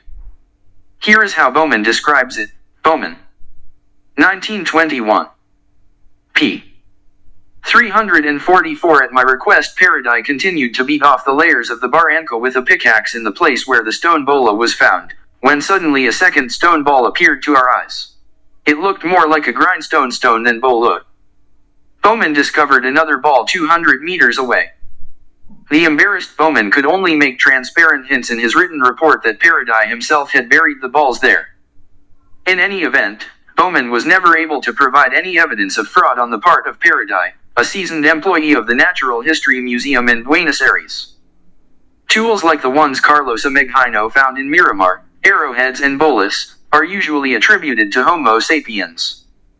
Thus, judging by the appearance of the finds from Miramar, they prove that more than 3 million years ago in South America there was a man with a modern anatomical structure. Interestingly, in 1921, Ma Vineta discovered not far from Miramar in the Chapad-Malalan Formation dating back to the late Pliocene, a fragment of a jaw completely identical to the jaw of modern humans. In the early 1950s, Thomas Lee of the National Museum of Canada discovered complex stone tools in glacial deposits near Shagayanda, on Manitoulin Island in the northern part of Lake Huron. Geologist John Sanford, 1971, of Wayne State University insisted that the oldest tools from Shagayanda are at least 65,000 years old, and may be as long as 125,000 years. For those who adhered to the generally accepted views of the prehistoric era of North America, this age of the finds was unacceptable. Thomas Lee notes with regret, the pioneer of the parking lot, Lee, lost his previous position in the civil service and became unemployed for a long time. It was no longer published, his findings began to be misrepresented by other authors, tons of samples he found disappeared in the storerooms of the National Museum of Canada, for refusing to dismiss the author of the finds, the director of the National Museum, who offered to publish a monograph about the parking lot, also lost his job and ended up in scientific isolation. All possible power and other levers were used to establish control over the 6 Shagayand models that did not disappear into oblivion. The parking lot was turned into a tourist attraction. The recognition of Shagayanda's discoveries would show that the priests of science did not really know anything. This would lead to the need to rewrite almost all books related to this history. The discovery had to be buried. And that was done. Lee. 1966. pp. 18 to 19. The way Lee was treated is not an isolated incident. In the early 1970s, anthropologists found sophisticated stone tools at Huatlaco, Mexico. Geologist Virginia Steen McIntyre and other members of the USGS team determined that the rocks in which the tools lay were 250,000 years old. This challenged not only the anthropological theories prevalent in the New World, but also the whole picture of the origin of man as a whole.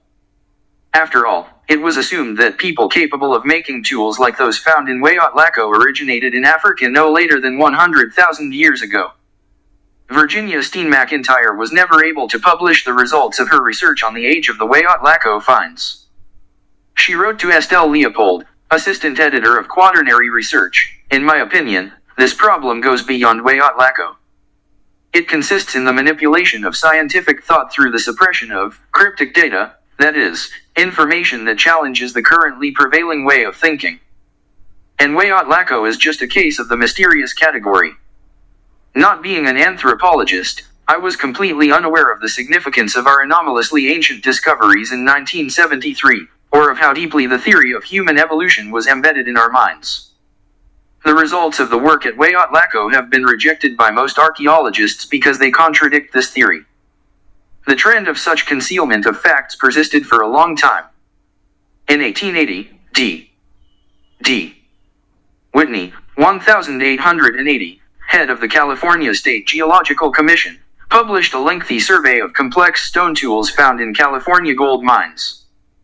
These tools, including spear points and stone mortars with pistols, were found deep in mines, beneath pristine lava deposits, in formations ranging from 9 to 55 million years old.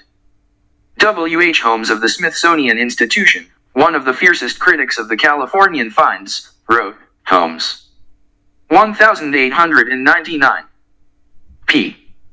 424. Perhaps if Professor Whitney fully accepted the history of human evolution as we know it today, he would once thought before announcing my conclusions about the existence of man in North America in ancient times, despite the convincing evidence at his disposal. In other words, if the facts do not fit the theory of human evolution, such facts should be rejected, which was done. Evidence of a developed culture that existed in the deep past. From the facts I have mentioned so far, the impression was that even if a person existed in the distant past, he was at a primitive level. But there are also such artifacts that testify to the highly developed culture and technological development of ancient people. Some of these finds not only surpassed stone tools in complexity, but were located in geological formations much older than those mentioned above. Information about these unusual finds came from both scientists and people far from science. In some cases, the artifacts were not transferred to museums, and it is not possible to establish where they are now. However, to provide a fuller picture and inspire further research, I will provide a few such examples. In his book Mineralogy, Count Bournon recounts a mysterious find made by French workers in the second half of the 18th century. Limestone workers in Aix-en-Provence walked through 11 layers of limestone separated by layers of sedimentary rock.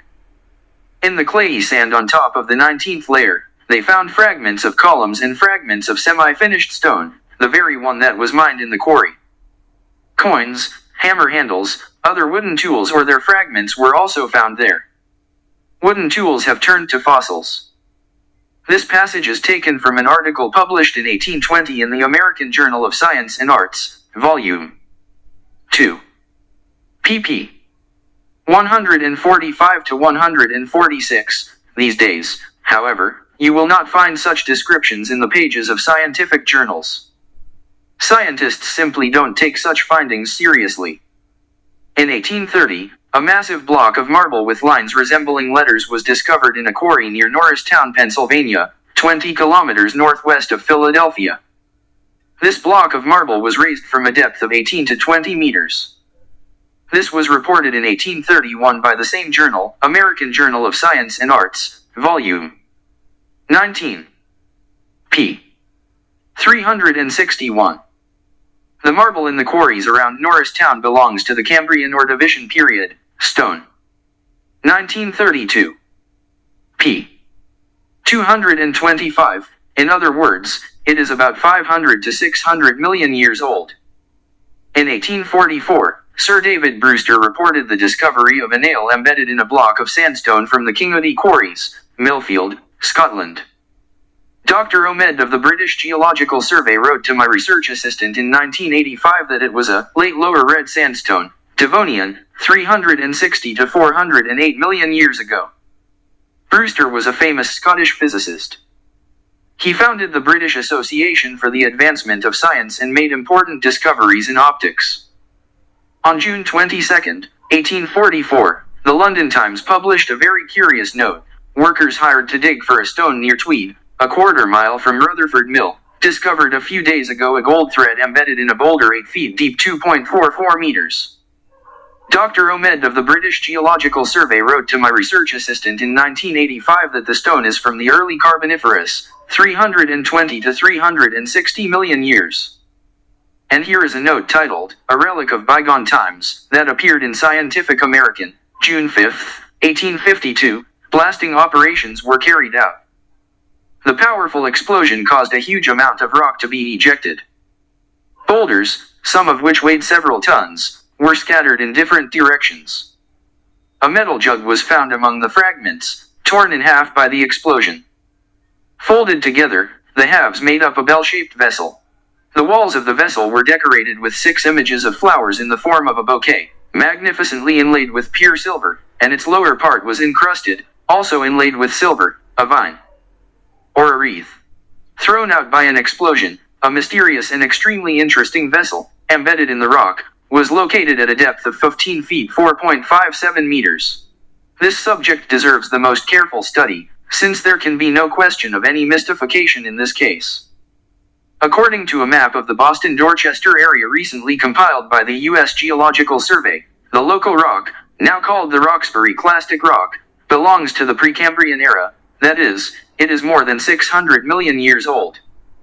In April 1862, the geologist published an English translation of a fascinating report by Maximilien Melville, deputy chairman of the Academic Society of Laon, France, describing a chalk ball found 75 meters deep in a tertiary lignite deposit near Laon. If the ball was made by man, it means that people lived in France 45 to 55 million years ago. Melville notes, Melville, 1862. p. 147. Long before this discovery, quarry workers told me that they had repeatedly come across pieces of petrified wood, with traces of human influence. Now I really regret not asking them to show me those old finds. In my defense, I admit that at the time I thought they were just incredible. In 1871, William Dubois of the Smithsonian Institution reported the discovery of several man-made objects at considerable depths in Illinois. One of these items was a copper coin found in Lone Ridge, Marshall County. She was found at a depth of 35 meters while drilling a well, Winchell. 1881. p. 170. Based on the drilling log, the Illinois Geological Survey has determined the age of the sediment at 35 meters. The deposits were formed during the Yarmouth interglacial period, that is, about 200 to 400,000 years ago. The found coin suggests that a civilization already existed in North America for at least 200,000 years, which contradicts modern ideas that creatures are intelligent enough to make and use coins. Homo sapiens sapiens could not have appeared earlier than 100,000 years ago. In accordance with generally accepted views, metal coins first entered circulation in Asia Minor in the 8th century BC. In 1889, an elaborate small human figurine was found in Nampa, Idaho. The figurine was recovered while drilling a well from a depth of more than 90 meters, right? 1912. pp. 266 to 267. In response to an inquiry from my research assistant, the USGS replied that shales of shale deeper than 300 feet 90 meters appear to be from the Glens Ferry Formation, an upper Idaho group usually dated to the Plioclystocene. This means that the find could be 2 million years old. Beyond Homo sapiens sapiens, no other humanoid creature is known to have ever produced works of art like the Nampa statuette. This suggests that culturally advanced people lived in North America at the time. On June 11, 1891, the Morrisonville Times, USA, Illinois, published the following note. Ms. Culp told us about a curious find on Tuesday morning. Splitting a lump of coal to put the pieces into a box, she noticed a circular indentation that contained a small, fine, antique gold chain, about 10 inches 25.4 centimeters long. According to the Illinois Geological Survey, the coal seam in which the chain was found is estimated to be 260 to 320 million years old. This suggests that culturally developed people already inhabited North America at that time. The Daily News of Omaha, Nebraska, in its April 2, 1897 issue, published an article entitled, "Carved Stone Buried in a Mine," describing a curious object found near Webster City, Iowa. The note said, one of the coal miners in the Lehigh mine, at a depth of 130 feet 39.65 meters, came across an amazing piece of stone today, which somehow ended up at the bottom of the mine. It was a dark gray stone block, about 2 feet 61 centimeters long, 1 foot 30.5 centimeters wide, and 4 inches 10 centimeters thick. The surface of the stone, incidentally very hard, was covered with lines that formed polygons, extremely reminiscent of perfectly cut diamonds. In the center of each diamond, the face of an elderly person was clearly depicted. On January 10, 1949, Robert Nordling sent to Frank L. Marsh of Andrews University in Burren Springs, Michigan, a photograph of an iron mug with the caption, "I recently visited the private museum of one of my friends in South Missouri. Among the rarities stored there was this iron mug, a photograph of which I am enclosing. Rush. 1971. p. 201. Next to the mug on display in the museum was the text of a testimony written under oath by a certain Frank D. Kenwood in Sulphur Springs, Arkansas on November 27, 1948. Here is what it said. In 1912, when I was working at the Thomas, Oklahoma Municipal Power Plant, I came across a large lump of coal. It was too big and I had to smash it with a hammer. This iron mug fell out of the block, leaving behind a notch in the coal. An employee of the company named Jim Stahl was an eyewitness to how I broke the block and how the mug fell out of it. I managed to find out the origin of coal. It was mined in the mines of Wilburton, in Oklahoma. Rush. 1971. p. 201.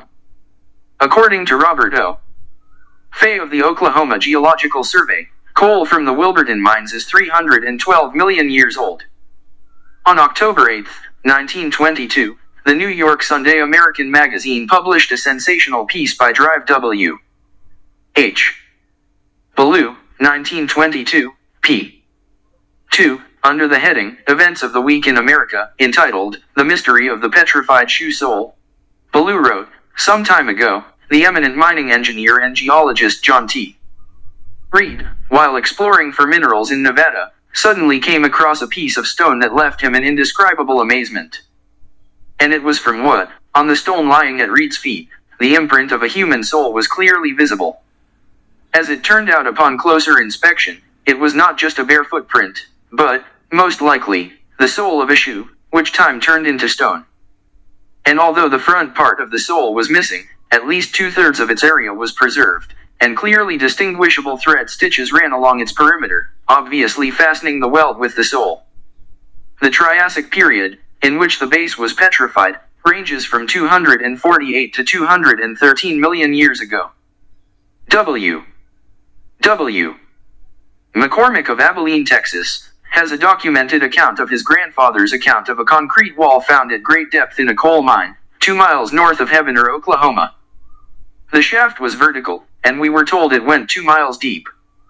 One evening, Mathis placed an explosive charge in the Hall 24 of the mine. The next morning, he recalls, there were several cubic concrete blocks with a side of 12 inches 30 centimeters in the room, so smooth, literally polished, that the surface of any of the 6 faces of such a block could be used as a mirror. And when I started to install fasteners in the hall, continues Mathis, the rock suddenly collapsed, and I barely escaped. When I returned there after crumbling rocks, I found a whole wall of exactly the same polished blocks. Another miner, working 100 to 150 yards 91 to 136.5 m below, stumbled upon the same or exactly the same wall. Steiger. 1979, p. 27. The coal mined in this mine, apparently, belonged to the Carboniferous period, that is, its age is at least 286 million years. Astronomer M.K. Jessup describes another case of the discovery of a wall inside a coal mine. It is reported, in 1868, James Parsons and his 2 sons found a wall made of shale in the Hammondville coal mine, Ohio. A huge smooth wall was revealed after the massive block of coal that had collapsed. Several rows of embossed hieroglyphic images covered the surface of the wall. Jessup. 1973, p. 65. The above selection of materials about discoveries that testify to the existence of relatively highly developed civilizations in ancient times refers to the 19th and early 20th centuries. However, messages of this kind continue to arrive in our time. Let's take a look at some of them. William D. Meister, a draftsman and hobbyist trilobite collector, reported in 1968 a shoe print found in a shale bed near Antelope Springs, Utah. Meister found an imprint similar to that of a shoe by splitting a piece of shale. Inside it, the remains of trilobites, an extinct marine arthropod, are clearly visible. The shale with fossilized trilobites in a footprint in a shoe dates from the Cambrian period, hence, its age is from 505 to 590 million years. In an article appearing in the Creation Research Society Quarterly, Meister describes an ancient shoe print as follows: where the heel should be, there is a notch that is 1/8 of an inch, 3 millimeters, deeper than the rest of the print. This is definitely a right footprint, since the shoe, or sandal, is very characteristically worn on the right. Meister. 1968. p. 99. In 1984, Richard L. Thompson met with Meister in Utah. Close examination of the print did not reveal any obvious reasons for not recognizing the authenticity of the human footprint. Not only a visual examination made by Thompson, but also a computer analysis showed that the print found by Meister almost completely coincides with the outlines of modern shoes. Over the past several decades, South African miners have found hundreds of metal balls with 1, 2, or 3 parallel notches, as it were, around the equator. Rolf Marx, curator of the museum in the South African city of Klerksdorp, where several of these balls are located, notes, these balls are a complete mystery. They look as if they were made by a man, but at the time when they were embedded in this rock, no intelligent life on Earth yet existed. I've never seen anything like it. My research assistant contacted Rolf Marx for more information on balls. In a letter dated September 12, 1984, he replied, "There are no scientific publications about balls, but the facts are. These balls are found in pyrophyllite, mined near the town of Ottosdal in the western Transvaal. Pyrophyllite is a very soft secondary mineral, formed as a sedimentary rock 2.8 billion years ago. The inside of the ball has a fibrous structure, but the surface is extremely hard, so that even steel does not leave a scratch on it. In the absence of a compelling case for the natural origin of these finds, we believe that the South African knurled metal balls found in mineral deposits that are 2.8 billion years old are the product of intelligent creatures. Ancient human skeletal remains.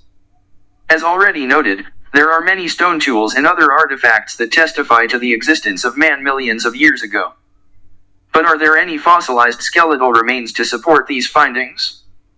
There is. Of course, we must not forget that petrification is a rather rare phenomenon. Richard Leakey once said that there are so few fossils discovered related to human evolution that they all fit on a pool table. And one of the remarks that is often heard at conferences on human evolution is, "We are missing fossils." The rarity of such fossils makes the examples discussed below of particular importance. One such compelling example is Eugene Dubois' first find in Trinal of the remains of Javanese Homo erectus. As already mentioned, modern scientists have found that the femur found next to the Javanese human skull is different from the Homo erectus femur and exactly resembles the modern human femur. On this basis, scientists have concluded that the femur does not belong to the same body as the skull. But what does the femur give us? As it turns out, it convincingly indicates that about 800,000 years ago, this is the age of the skull and femur, people with a modern anatomical structure lived in Java. However, according to the currently accepted theory, modern humans did not occur more than 100,000 years ago. We also noted that the image of Homo habilis as it was depicted before the discovery of O62 in 1987, in all likelihood, is simply composed of fragments of bones of several types. Donald Johanson even suggested re-examining all the bones that have so far been attributed to Homo habilis in order to correctly determine their belonging. Among these bones is the ER 1481 femur, found by John Harris near Lake Turkana in Kenya. According to Richard Leakey, this femur is no different from the modern human femur. And if this femur is no longer considered to belong to Homo habilis, then perhaps it should be recognized as the owner of a person with a modern anatomical structure, who lived in Africa about 2 million years ago. During the 19th and early 20th centuries, several human skeletal remains in formations dating back to the Middle Pleistocene were recorded in Europe, including discoveries at Galley Hill, Moulin Quignon, Clichy, La Denise, and Ipswich. The presence of skeletons in the Middle Pleistocene strata can be attributed to a variety of factors: recent reburial, errors in finding reports, or trivial fraud. Nevertheless, there is good reason to believe that these skeletons really belong to the Middle Pleistocene. While digging a pit in the London suburb of Galley Hill in 1888, workers reached the Cretaceous layer. One of the excavators, Jack Alsop, informed antiquities collector Robert Elliott of a human skeleton embedded in sediments 2.5 meters above the Earth's surface and about 60 centimeters from the top of the Cretaceous layer. Keith. 1928, pp. 250 to 266. Elliott states, "We carefully examined the site for signs of external interference, but found nothing. The strata remained intact. A schoolteacher named M.H. Hayes was able to examine the bones in the supposedly intact sediments before Elliott removed them.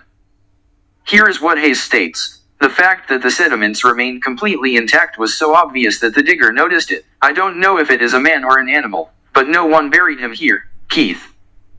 1928. p. 255. In addition, many stone tools have been found at Galley Hill. According to modern dating methods, the Galley Hill deposits belong to the Holstein Interglacial, that is, their approximate age is 330,000 years. It is recognized that the anatomical structure of the skeleton from Galley Hill is consistent with modern humans. At the same time, the overwhelming majority of scientists believe that the first people with a modern anatomical structure, Homo sapiens sapiens, appeared about 100,000 years ago in Africa. It is also believed that people known as Cro-Magnons came to Europe about 30 to 40,000 years ago, displacing the Neanderthals from there. Despite Hayes and Elliott's testimony that the Galley Hill skeleton was found in intact sediment, C.P. Oakley and M.F.A. Oakley, Montague. 1949. This opinion is shared by almost all modern paleoanthropologists. In 1863, J. Boucher de Perth discovered a human jaw with a modern anatomical structure in the Moulin Quignon cave near the French town of Abbeville. He drew the find from a layer of black sand and gravel from a depth of 5 meters. In the same layer were found stone tools belonging to the Acheulean culture. Keith. 1928. p. 273. The Ackle sites in Abbeville are about 400,000 years old. Having learned about the find of the jaw, a group of prominent English geologists visited Abbeville and at first was pleasantly surprised. Later, however, some of the stone tools from the collection of Boucher de Perth were declared to be forgeries, slipped to him by excavators. The authenticity of the jaw was also questioned among English scholars. Keith. 1928. p. 271. In May 1963, English geologists and archaeologists met in Paris with their French counterparts to consider the origin of the jaw. A commission formed by them came to a conclusion about its authenticity, while 2 English scientists made a number of reservations. In the future, however, the British members of the commission continued to deny the authenticity of the jaw from Moulin Quignon, and over time, their point of view was accepted by most scholars. Boucher de Perth continued to insist on the authenticity of his find even after the controversy around it ended. In an effort to prove his case, he carried out new excavations at Moulin Quignon under the strictest supervision, in the presence of several observers with a scientific degree.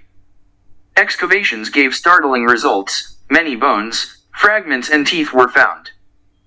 These discoveries, which did not receive practically any resonance in the English-speaking world, became very significant evidence of the existence of man in Europe during the Middle Pleistocene, that is, over 400,000 years ago.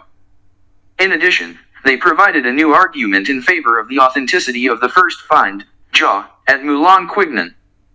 In 1868, Eugene Bertrand notified the Paris Society of Anthropology about fragments of a human skull, along with a thigh, tibia and several bones of the foot, discovered in a quarry near Avenue Clichy.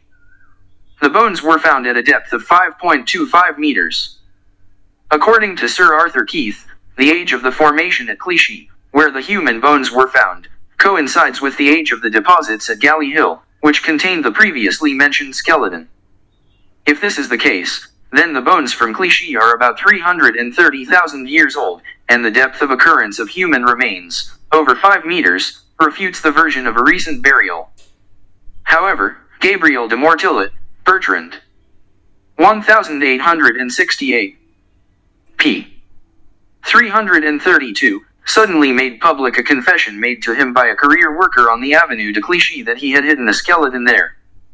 Several scholars remained convinced of the genuineness of Bertrand's discovery even after de Mortier's account of a skeleton hidden by a digger in the Clichy quarry. Here is what, for example, said Professor E. Hamy, Bertrand, 1868, p.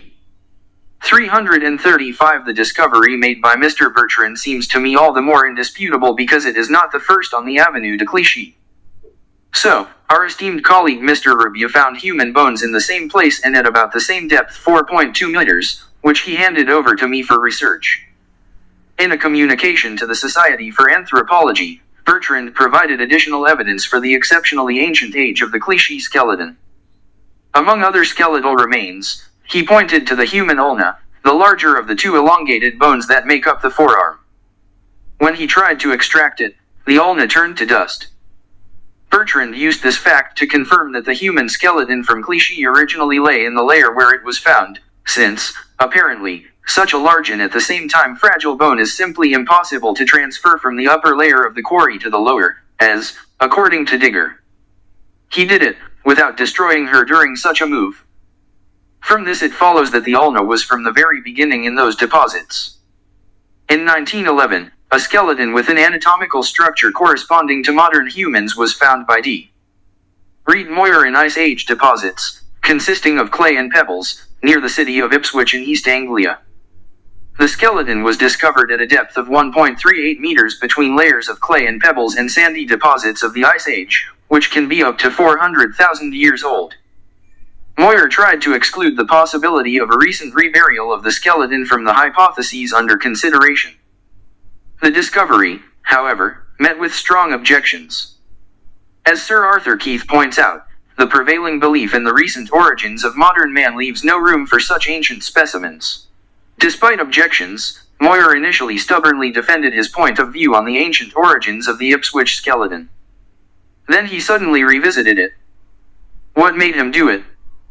Nearby, at the same level, he discovered several intricate stone tools.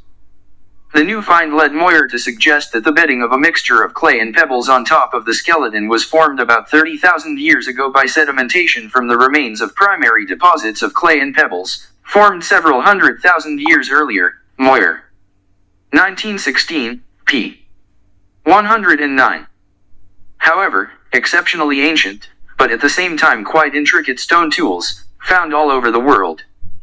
Therefore, we cannot agree with Moyer that the perfect tools found at the same level as the Ipswich skeleton are sufficient grounds for revising the stratigraphic data in order to bring the age of the skeleton in line with the assumed age of the said tools. From Argentina, we get another extremely weighty argument confirming the existence of people of the modern anatomical type in ancient times. In 1896, while digging a foundation pit for a dry dock in Buenos Aires, workers discovered a human skull. The skull rested at the bottom of the pit, where there is a pit in the dry dock, in which the rudder of the ship is placed. Before reaching the find, workers uncovered a layer of very hard, limestone-like rock called Tosca in Spanish. The level where the skull was found is 11 meters below the bed of the La Plata River, Hirdlica. 1912. p. 318. The diggers who found the skull handed it over to their superior, Mr. Junner. According to the conclusion of the Argentine paleoanthropologist Florentino Ameghino, 1909. p. 108, the skull belonged to the predecessor of Homo sapiens living in the Pliocene epoch, which he named Diprothomo platensis. However, according to Ailes Hirdlica of the Smithsonian Institution, Hirdlicka. 1912. p. 332. The Argentine find is practically no different from the skull of a modern man. The layer containing the ancient skull was described by Hirdlicka. 1912. p. 321, as the uppermost layer of the Pre-Encenadan Formation. Modern geologists believe that the Pre-Encenadan Formation is at least 1 to 1.5 million years old. Hardly anyone expects to find a completely modern human skull inside a stratum, even if it is only a million years old, anywhere on the globe, and even more so in South America. Bailey Willis, the geologist who accompanied Hirdlicka on his expedition to Argentina, made vague, unsubstantiated guesses about how the skull got to where it was found. Hirdlicka, in turn, believed that the modern type of skull itself serves as a sufficient basis to exclude any possibility of recognizing its ancient age. The prejudice of this scientist is very clearly demonstrated by his following statement: the antiquity of the origin of any skeletal remains of a person that do not have pronounced differences from modern humans must be assessed solely on the basis of morphological data. While the geological characteristics, in all likelihood, invariably coincide with the parameters of modern formations, the formation of which has not yet been completed. Hirdlicka.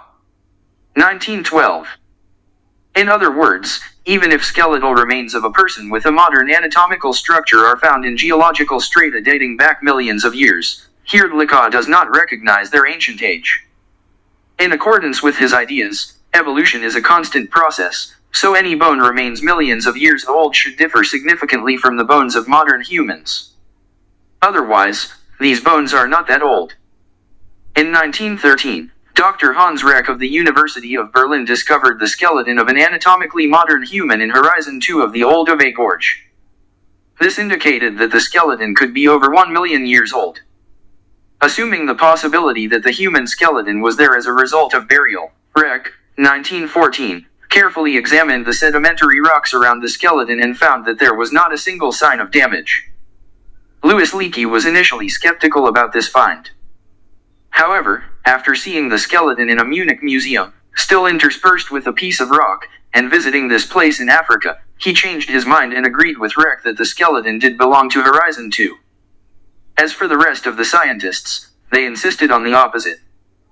Reck and Leakey later also changed their point of view, Leakey L. 1931, and agreed that the skeleton was buried in Horizon 2 at a later period. It still remains a mystery why they did this. Indeed, as they stated earlier, upon closer examination, no evidence was found that the skeleton was buried in Horizon 2 after its formation. During World War II, the bulk of the skeleton from the Munich Museum disappeared. After the war, a scientist performed radiocarbon analysis of a number of small bone fragments, which, in his opinion, belonged to the skeleton. The analysis showed that the age of the bones is about 17,000 years. However, this age raises a number of questions. First, there is no certainty that the examined bone fragments were actually part of the skeleton found by Reck. Secondly, even if the bones belonged to Reck's skeleton, after several decades of storage in a museum, they could well have been contaminated by modern carbon. In this case, radiocarbon analysis can erroneously reduce the age of the find. In 1855, quarry workers in the English town of Foxhall found a human jaw. It was bought by Robert Collier, an American physician who lived in London at the time. He made sure that the layer from which the jaw was extracted lies at a depth of 4.8 meters from the Earth's surface. The condition of the jaw, saturated with iron oxides, corresponded to the characteristics of the formation. The layer at Foxhall was at the same depth where D. Reed Moyer, 1924. p. 647, would later find stone tools and traces of fire.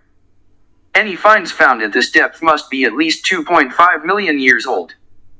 Realizing the enormous significance of the fossil suddenly in his possession, Collier showed the find to several English scientists, including Charles Lyell, George Baske, Richard Owen, Sir John Prestwich and Thomas Huxley. All of them were skeptical about the relic. Describing in the 1920s the flint tools discovered by Moyer in the same area where the Foxhall jaw was found, the American paleoanthropologist Henry Fairfield Osborn, Osborne. 1921, p. 528, wondered why none of the aforementioned scientists bothered to examine this place. Personally, Osborne suggested that their distrust appeared to be based on an insufficiently primitive jaw shape. In the late summer of 1860, Professor of Geology Giuseppe Ragazzini from the Polytechnic Institute of the Italian city of Brescia went to Casandolo, about 10 kilometers southeast of Brescia, for the fossilized shells of mollusks that could be found in the Pliocene sediments of one of the caves at the foot of a low hill called Colle de Vento. There he found human bones. Ragazzini showed the bones to geologists A. Stoppani and D. Curiani, who suggested that they were from a recent burial. Agreeing with them, Ragazzini threw out the bones. In December 1879, a landowner from Casandolo discovered several bones in the ground. Ragazzini went there and found fragments of a skull, several teeth, pieces of the spine, ribs, bones of the arms, legs and feet. More finds were made over the next few weeks. And on February 16th, a whole skeleton was discovered. Ragazzini went to the site to personally oversee the excavation. It turned out that the skeleton, covered with layers of greenish-blue clay, belonged to a female human being with a modern anatomical structure. The whole skeleton, writes Ragazzini, was in the middle of a layer of blue clay, more than a meter thick, which retained a homogeneous structure without any signs of its disturbance. And further, apparently, the skeleton originally rested in sediments resembling sea silt, and was not buried in clay later, since in this case there would be traces of the upper layers, consisting of yellow sand and ferrous red clay, which is called ferrito. In short, any burial would leave traces in a layer of blue clay, clearly visible due to the contrasting colors of different types of rock, and Ragazzini, as a geologist, authoritatively testifies that nothing like this has been observed. In addition, the bedding structure of blue clay was not disturbed. The same was true of the bones found earlier. The fossilized remains were found on January 2nd and 25 at a depth of about 2 meters, in the boundary layer between coral and shell sediments in a layer of blue clay that covered them, scattered among the shells exactly as if they were scattered by waves. The location of the bones makes it possible to completely exclude the assumption of any later impact on the formation or their movement. Ragazzini. 1880. p. 126. Modern geologists date the blue clay deposits at Casandolo Astian for the Middle Pliocene stage, which determines the age of the Ragazzini finds at 3 to 4 million years. The Italian anatomist Giuseppe Sergi had no doubt that the bones from Casandolo are the remains of people whose life was cut short during the Pliocene, which is part of the Tertiary system. Referring to the negative assessments of other scientists, he said, "I would call a kind of scientific superstition the tendency, due to theoretical bias, to reject any discoveries on the grounds that they confirm the existence of man in the Tertiary era. Finally, the natural sciences should be freed from this kind of prejudice." Sergi. 1884. p. 309. However, it is still not possible to put an end to scientific superstition. Sergi wrote, Sergi. 1884. p.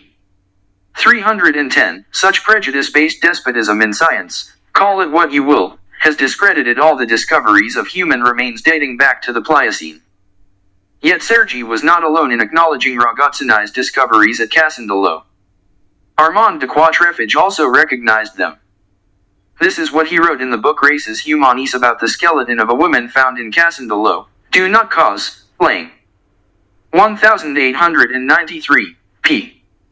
119. The 1921 textbook of European archaeology, written by Professor R. S. McAllister in 1921, provides a clear example of the unfair treatment of discoveries at Casandolo. The author acknowledges that the Casandolo finds, whatever we think of them, deserve serious consideration. McAllister. 1921. p. 183. He notes that they were discovered by a fairly competent geologist, such as Ragazzini, and studied by the equally competent anatomist Sergi. Yet he refuses to acknowledge their Pliocene age. In the face of irrefutable facts, McAllister just throws up his hands, and yet there is something wrong here. McAllister. 1921. p. 183. What? Well, first of all, the modern anatomical structure of bones. If their age really matches the age of the formation where they were found, writes McAllister. McAllister. 1921. p. 184. This can only mean an extremely long pause in the process of evolution. It is much more likely that a serious error has crept into the observations somewhere. And further, McAllister. 1921. p. 185. The recognition of the belonging of the skeletons from Casandelo to the Pliocene will raise so many unanswered questions that we should not hesitate in the choice between accepting and denying their authenticity.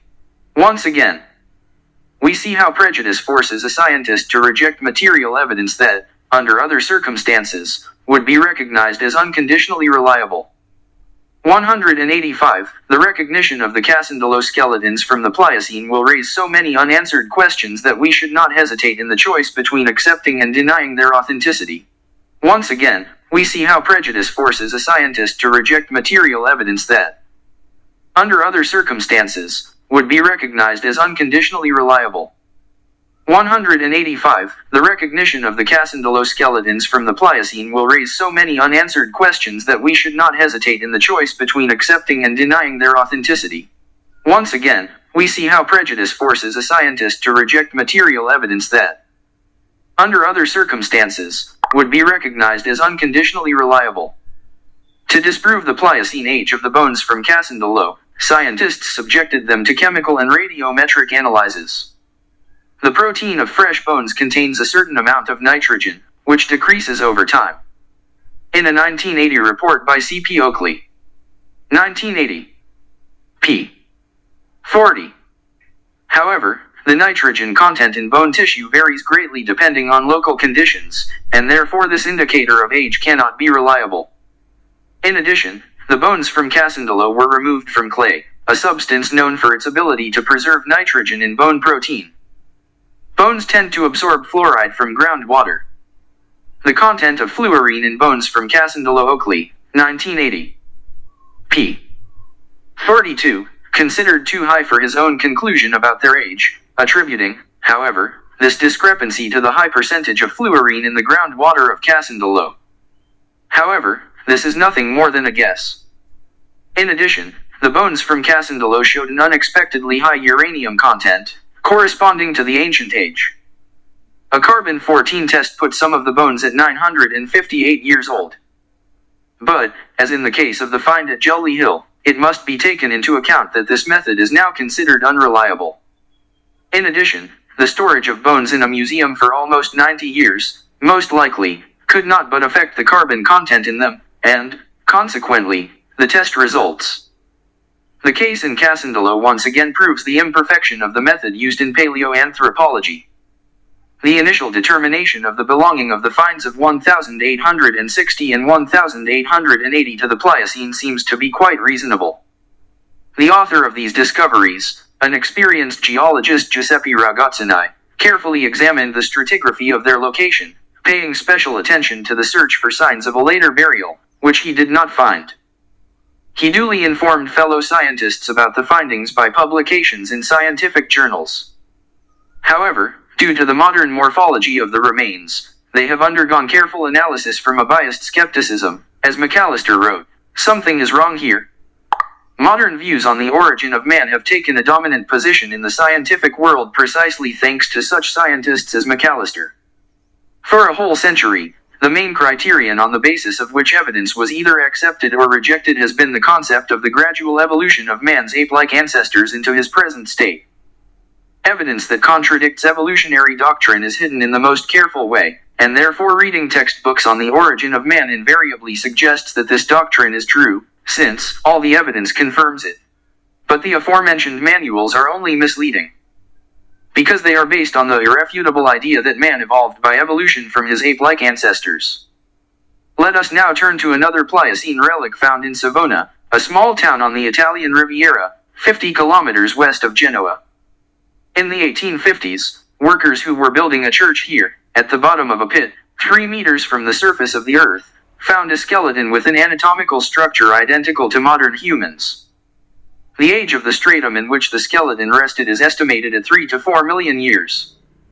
Arthur Issel announced in detail about the opening in Savona of the delegates of the International Congress on Prehistoric Anthropology and Archaeology, who met in 1867 in Paris. The speaker declared the Savonian man to be a contemporary of the strata in which he was found, Mortillet. 1883, p. 70. Some believed that the skeleton was simply buried where it was found.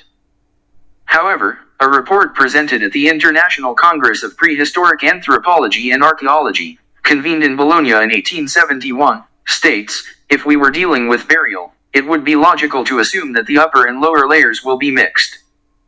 The upper layers are composed of white quartzite sand. The mixing could have resulted in a pronounced discoloration of a very well-defined Pliocene clay layer. This alone would give rise to doubts among eyewitnesses about the ancient, according to their statements, the origin of the find.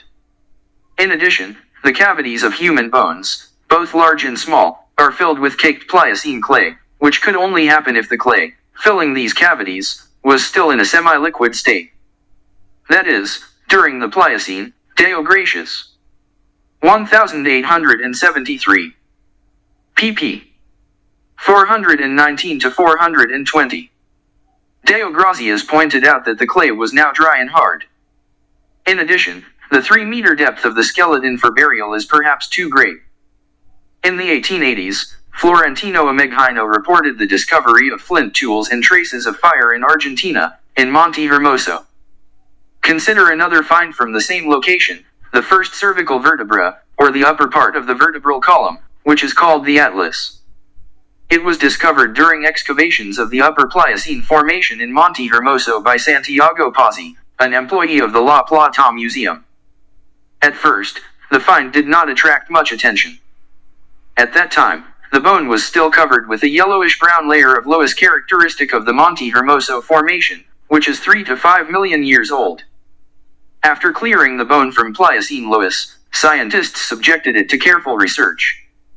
Florentino Ameghino, recognizing the origin of the vertebra in the Pliocene, pointed to its belonging to the ape-like ancestor of man. At the same time, Ailes Heerdlijka presented compelling evidence for modern bone structure. Like Ameghino, Heerdlijka believed that the older the human remains, the more primitive they should be. Therefore, if a bone belongs to a completely modern type, then, according to Heerdlijka, it cannot be older by definition. At the same time, the age of the layer in which it was located does not matter at all, and the presence of bone in it can always, and should, be explained by some external interference. There is, however, another explanation, and it consists in the fact that human beings of the modern physical type lived in Argentina over 3 million years ago. This is supported by a number of indications that the vertebra was originally embedded in the parental deposits of the Monte Hermoso Formation. One way or another, Heerdlijka stated that the Monte Hermoso vertebra deserves complete oblivion due to its absolute uselessness. Heerdlijka. 1912. p. 384. It was precisely this fate that befell him. And today very many would like the vertebra from Monte Hermoso to remain forever in oblivion, to which, out of necessity, it was devoted. Academic paleoanthropology does not at all favor evidence of the presence on Earth, and even more so in a place like Argentina, of a modern type of man already 3 million years ago or even more. In 1921, M. Veneti reported a human mandible with 2 molars, found in Miramar, Argentina, within the Upper Pliocene Chapad-Malalan Formation. In this case, the find should be 2 to 3 million years old. Earlier, stone tools in a mammalian bone with an arrowhead stuck in it were found at this place. However, the ethnographer E. Bowman was skeptical about this, noting, the newspapers immediately picked up the duck about the oldest human remains on Earth, but everyone who examined the teeth was unanimous in their opinion about their complete correspondence to the molars of modern man. Bowman. 1921. pp. 341 to 342. Bowman took it for granted that the fully human nature of the Miramar jaw fragment only proves the find's recent origins. However, he does not give a single argument. We have already talked about the numerous stone tools found in the gold-bearing gravels of the Sierra Nevada mountains, California. In the same gravel, which ranges from 9 to 55 million years old, human bone remains were also found. In February 1866, Mr. Mathieson, the main shareholder in the Bald Mountain mine near Angels Creek, Calaveras County, removed a skull from a layer of gravel 40 meters above the surface of the earth. The gravel layer in which the sample was found formed much earlier than the Pliocene. On July 16, 1866, Whitney presented to the California Academy of Sciences a report on a skull found in Calaveras County, claiming that it was recovered from geological layers dating back to the Pliocene. This news caused a real sensation throughout America. Whitney argued, Whitney. 1880. p. 270, that the religious press in America met with hostility, and showed complete unanimity, claiming that the skull is nothing more than a forgery. Interestingly, the talk about fraud, as it follows from Whitney's words, did not even go up until then. Some of the stories of fraud were not written by journalists, but by scholars such as William H. Holmes of the Smithsonian Institution. During his trip to Calaveras County, Holmes gathered evidence that the skull may not have actually been a tertiary find. But the problem with versions of forgery is one, there are too many such versions. According to some of them, it turned out that the religious miners deliberately laid the skull in order to mislead the scientist Whitney. Others claimed that the miners planted the skull to play a prank on one of their comrades. Still others said that the real skull was indeed found by Mathieson, but Whitney received and examined a completely different sample. In turn, the fourth claimed that Madison's friends from a neighboring town had slipped his skull as a joke. Some claims to support the deception come from people who surveyed the pebble parent rock and the soil in which the Calaveras skull was found. Dr. F. W. Putnam of the Peabody Museum of Natural History at Harvard University said there was no trace of gravel in the mine on the skull. William D. Sinclair of the University of California, after examining the skull, said that there were no traces of gold-bearing gravel from the mine. He believed that it bore traces of material from the caves, in which the Indians sometimes leave their departed tribesmen. On the other hand, Holmes, 1899. p. 467, reported, Dr. D. H. Dahl, while in San Francisco in 1866, made a comparative analysis of the material adhering to the skull and gravel from a known mine, as a result which was confirmed by their identity in the main parameters. In an article published in 1882 in the American Naturalist, W.O. Ayres, 1882, p. 853, noted the following. A crust of sand and dust of gravel covered more than just its outer surface. The same material filled the inner parts of the skull, and this stuff was of a special kind. The one that I had the opportunity to study thoroughly. Ayres said that it was real gold-bearing gravel, extracted from deep mines. And, of course, he could not in any way belong to the recent deposits that are usually found in caves with burials. How he ended up with Professor Whitney. A crust of sand and dust of gravel covered more than just its outer surface. The same material filled the inner parts of the skull, and this stuff was of a special kind. The one that I had the opportunity to study thoroughly. Ayres said that it was real gold-bearing gravel, extracted from deep mines. And, of course, he could not in any way belong to the recent deposits that are usually found in caves with burials. How he ended up with Professor Whitney. A crust of sand and dust of gravel covered more than just its outer surface. The same material filled the inner parts of the skull, and this stuff was of a special kind. The one that I had the opportunity to study thoroughly.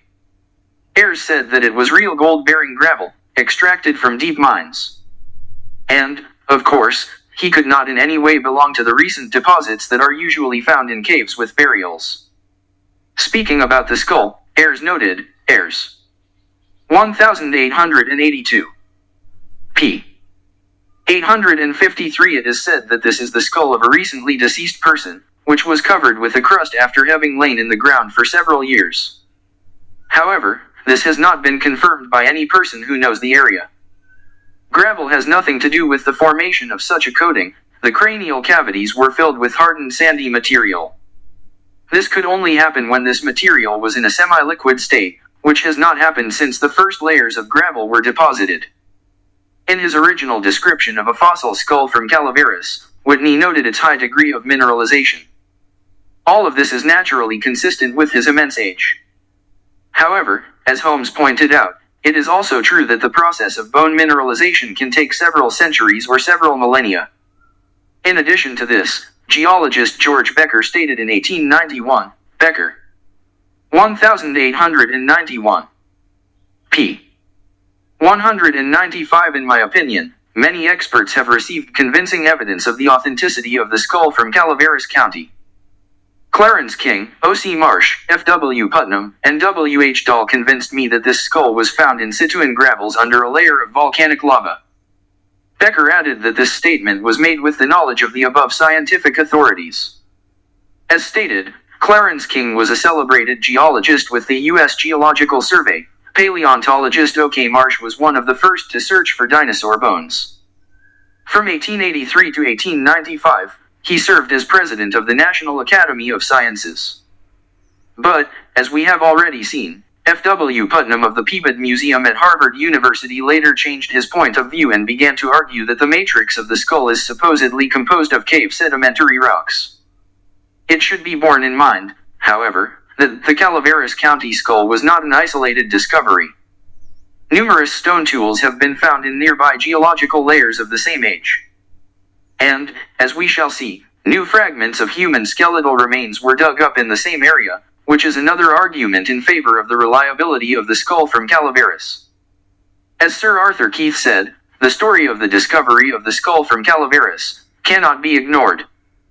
It is a kind of ghost that haunts anyone who studies the ancient history of man, constantly testing his faith and bringing him to a critical point. Keith. 1928. p.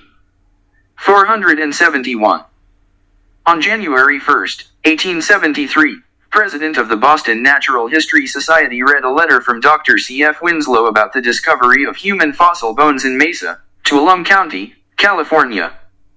The discovery was made in 1855 or 1856, and Winslow learned its circumstances from Captain David B. Oka, who witnessed the discovery.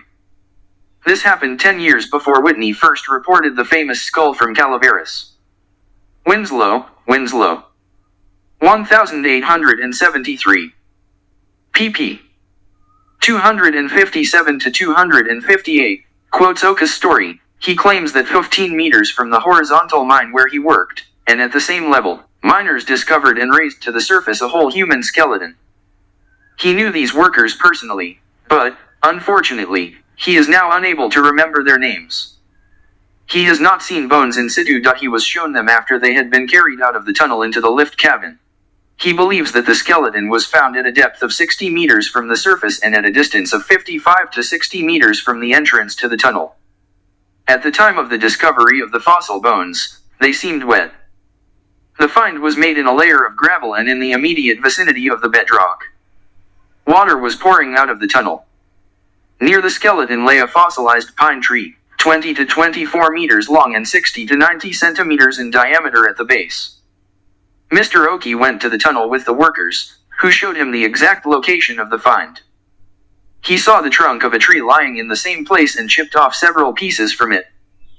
The gravel lying directly on the bedrock of Table Mountain is believed to be between 33 and 55 million years old.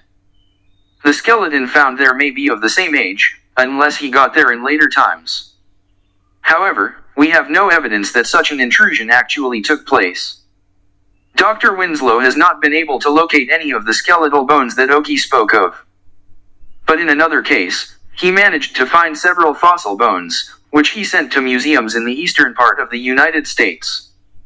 Winslow sent the skull fragment, characterized as human by leading craniologist Dr. D. Wyman, to the Museum of the Natural History Society of Boston. An explanatory note attached to this specimen stated, found in a tunnel under Table Mountain, 55 meters below the surface, in a drift of gold-bearing gravel, among stones, and next to the bone remains of a mastodon. The layer overlying the place of discovery is a solid basalt. Found in August 1857. Transferred to Drive S. F. Winslow by Paul K. Hubbs in August 1857. Another fragment of the same skull, bearing a similar accompanying note, was sent to the Museum of the Philadelphia Academy of Natural Sciences. The gravels in which the skull fragment was found lie under a dense blanket of Table Mountain volcanic lava. Their age is 9 million years. The oldest gravels under lava are 55 million years old. Thus, the age of a skull fragment can be from 9 to 55 million years. While studying the collection of stone artifacts belonging to Dr. Perez Snell, D. Whitney drew attention to the human jaw that was in it.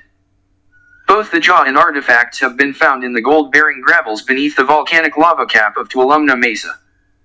The jaw was about 14 centimeters from condyle to condyle, which corresponds to the parameters of the jaw of a normal person. D.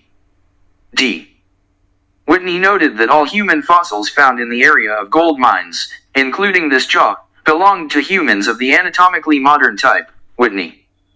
1880, p. 288. The gravels in which the jaw was excavated are between 9 and 55 million years old. Whitney also reports on other human remains found in sediments of the same age. In a speech to the American Association for the Advancement of Science in August 1879, O.C.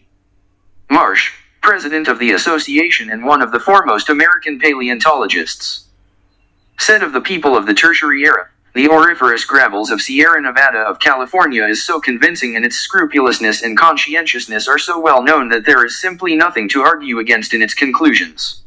The facts at our disposal today say that the geological horizons of America, storing fossil remains of people and artifacts in their bowels, are as ancient as European evidence of the Pliocene era. The existence of humans in the Tertiary period seems to be evident today. Southall. 1882, p. 196. Evidence for the existence of humans in the Upper and Middle Tertiary periods also comes from Europe. Thus, Gabriel de Mortillet cites the message of M. Kuyker's about a skeleton found in De La Monte, Switzerland, in layers of ferruginous clay dating from the Upper Eocene. Commenting on this finding, de Mortillet, 1883, p. 72, confines himself to an appeal to be wary of reports of human skeletons found together with scattered bones in the wild. The same, in de Mortier's opinion, applies to a similar intact skeleton, which Garriga recovered from the Miocene strata at Midi, France. However, it is possible that these skeletons belonged to people buried in the Eocene or Miocene. Not every burial must necessarily be recent. Much worse is that we were unable to obtain detailed information about such finds, with the exception of only a brief mention by the author, who, moreover, is inclined to perceive them, to put it mildly, with distrust. Discoveries like the above remain undocumented, unexplored, and soon forgotten, for the sole reason that they seem dubious to scientists like de Mortillet. How many were there? We will probably never know this. On the other hand, those finds that fit into the prevailing theories become the object of careful study, the topic of numerous reports, the subject of worship in museum sanctuaries. In December 1862, a newsletter entitled The Geologist published a short but extremely curious note. In Macoupin County, Illinois, human bones were recently found resting at a depth of 27 meters in a coal seam, under a 60-centimeter thick layer of shale. The discovered bones were covered with a crust or layer of hard, shiny substance, the color of which did not differ much from coal, but when this substance was scraped off, the bones turned out to be of a natural white color. The coal in Macoupin County, where the skeleton was found, is at least 286 million years old, and possibly as much as 320 million years old. The evidence in forbidden archaeology demonstrates the urgent need for an alternative to the Darwinian picture of human evolution. Even if we limit ourselves to physical evidence in the form of fossils and artifacts, the evolutionary scenario still looks unconvincing. The explanation that most closely matches the facts is that people like us and other more or less human-like creatures lived side by side on this planet hundreds of millions of years ago. This is confirmed in the ancient Sanskrit chronicles, which also claim that man has existed for a very long time, from the beginning of the current day of Brahma. But the question of how we got here at the very beginning remains unanswered. To answer this question, we will have to go beyond fossils and bones. Chapter 3. Antiquity of non-human life forms. The evidence of the existence of the human form of life in ancient times, cited in the book, Forbidden Archaeology, made many readers ask a quite reasonable question: is it really only the history of human origin that needs to be revised? How are things with other living beings? As you know, there are millions of species of life on our planet.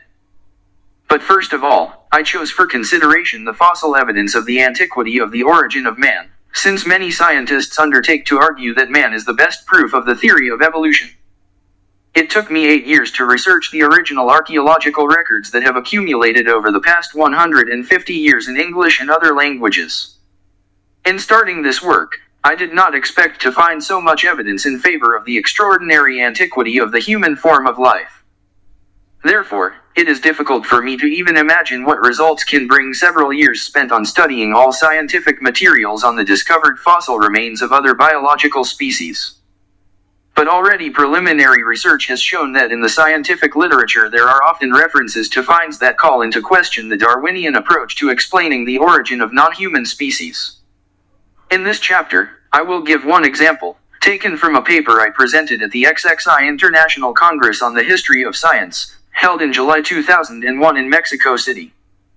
The report was titled Paleobotanical Anomalies in the Salt Ridge Formation in Pakistan and Associated Dating Issues, a historical review of an unresolved scientific dispute. This report cited evidence showing that flowering plants and insects existed on Earth much earlier than most Darwinists believe. Taken from a report I presented at the XXI International Congress on the History of Science, held in July 2001 in Mexico City. The report was titled Paleobotanical Anomalies in the Salt Ridge Formation in Pakistan and Associated Dating Issues, a historical review of an unresolved scientific dispute. This report cited evidence showing that flowering plants and insects existed on Earth much earlier than most Darwinists believe. Taken from a report I presented at the XXI International Congress on the History of Science, held in July 2001 in Mexico City. The report was titled Paleobotanical Anomalies in the Salt Ridge Formation in Pakistan and Associated Dating Issues, a historical review of an unresolved scientific dispute. This report cited evidence showing that flowering plants and insects existed on Earth much earlier than most Darwinists believe. For more than a century, the Salt Ridge in Pakistan has attracted close attention of geologists. This mountain range begins at the foot of the Himalayas in northeastern Pakistan and stretches about 240 kilometers west, parallel to the bed of the Jhelum River, to its confluence with the Indus River, and for some distance on the other side of the Indus. The southern end of the eastern part of the Salt Ridge drops abruptly into the valley of the Jhelum River from an altitude of 600 to 900 meters. On this escarpment and elsewhere, geological strata are exposed from the early Cambrian to the most recent periods. Such formations are extremely rare and are of great interest to geologists and other scientists. In the lowest layers of the outcrop, under a layer of Cambrian red sandstone, lies the so-called salt formation, composed of thick layers of reddish, clayey material, salt marl, containing rock salt, gypsum, shale, and dolomite. For many centuries, salt was mined in these places, which was traded throughout the north of the Indian subcontinent. Since the time when serious geological research began in the mountains of the Salt Ridge in the middle of the 19th century, the dating of the salt formation has become the subject of heated controversy between scientists. Some attributed it to the early Cambrian period, while others insisted on a much later date. In the 20th century, when researchers discovered highly developed plant fossils in the salt formation, the controversy only intensified, which was traded throughout the northern Indian subcontinent. Since the time when serious geological research began in the mountains of the Salt Ridge in the middle of the 19th century, the dating of the salt formation has become the subject of heated controversy between scientists. Some attributed it to the early Cambrian period, while others insisted on a much later date. In the 20th century, when researchers discovered highly developed plant fossils in the salt formation, the controversy only intensified, which was traded throughout the northern Indian subcontinent. Since the time when serious geological research began in the mountains of the Salt Ridge in the middle of the 19th century, the dating of the salt formation has become the subject of heated controversy between scientists. Some attributed it to the early Cambrian period, while others insisted on a much later date. In the 20th century, when researchers discovered highly developed plant fossils in the salt formation, the controversy only intensified. Dispute history. Scientific research into the Salt Ridge Formation in Pakistan began in the 19th century, when Pakistan was still a part of India, which was under British rule. Scientists agree that the overlying red sandstone is dated to the Cambrian.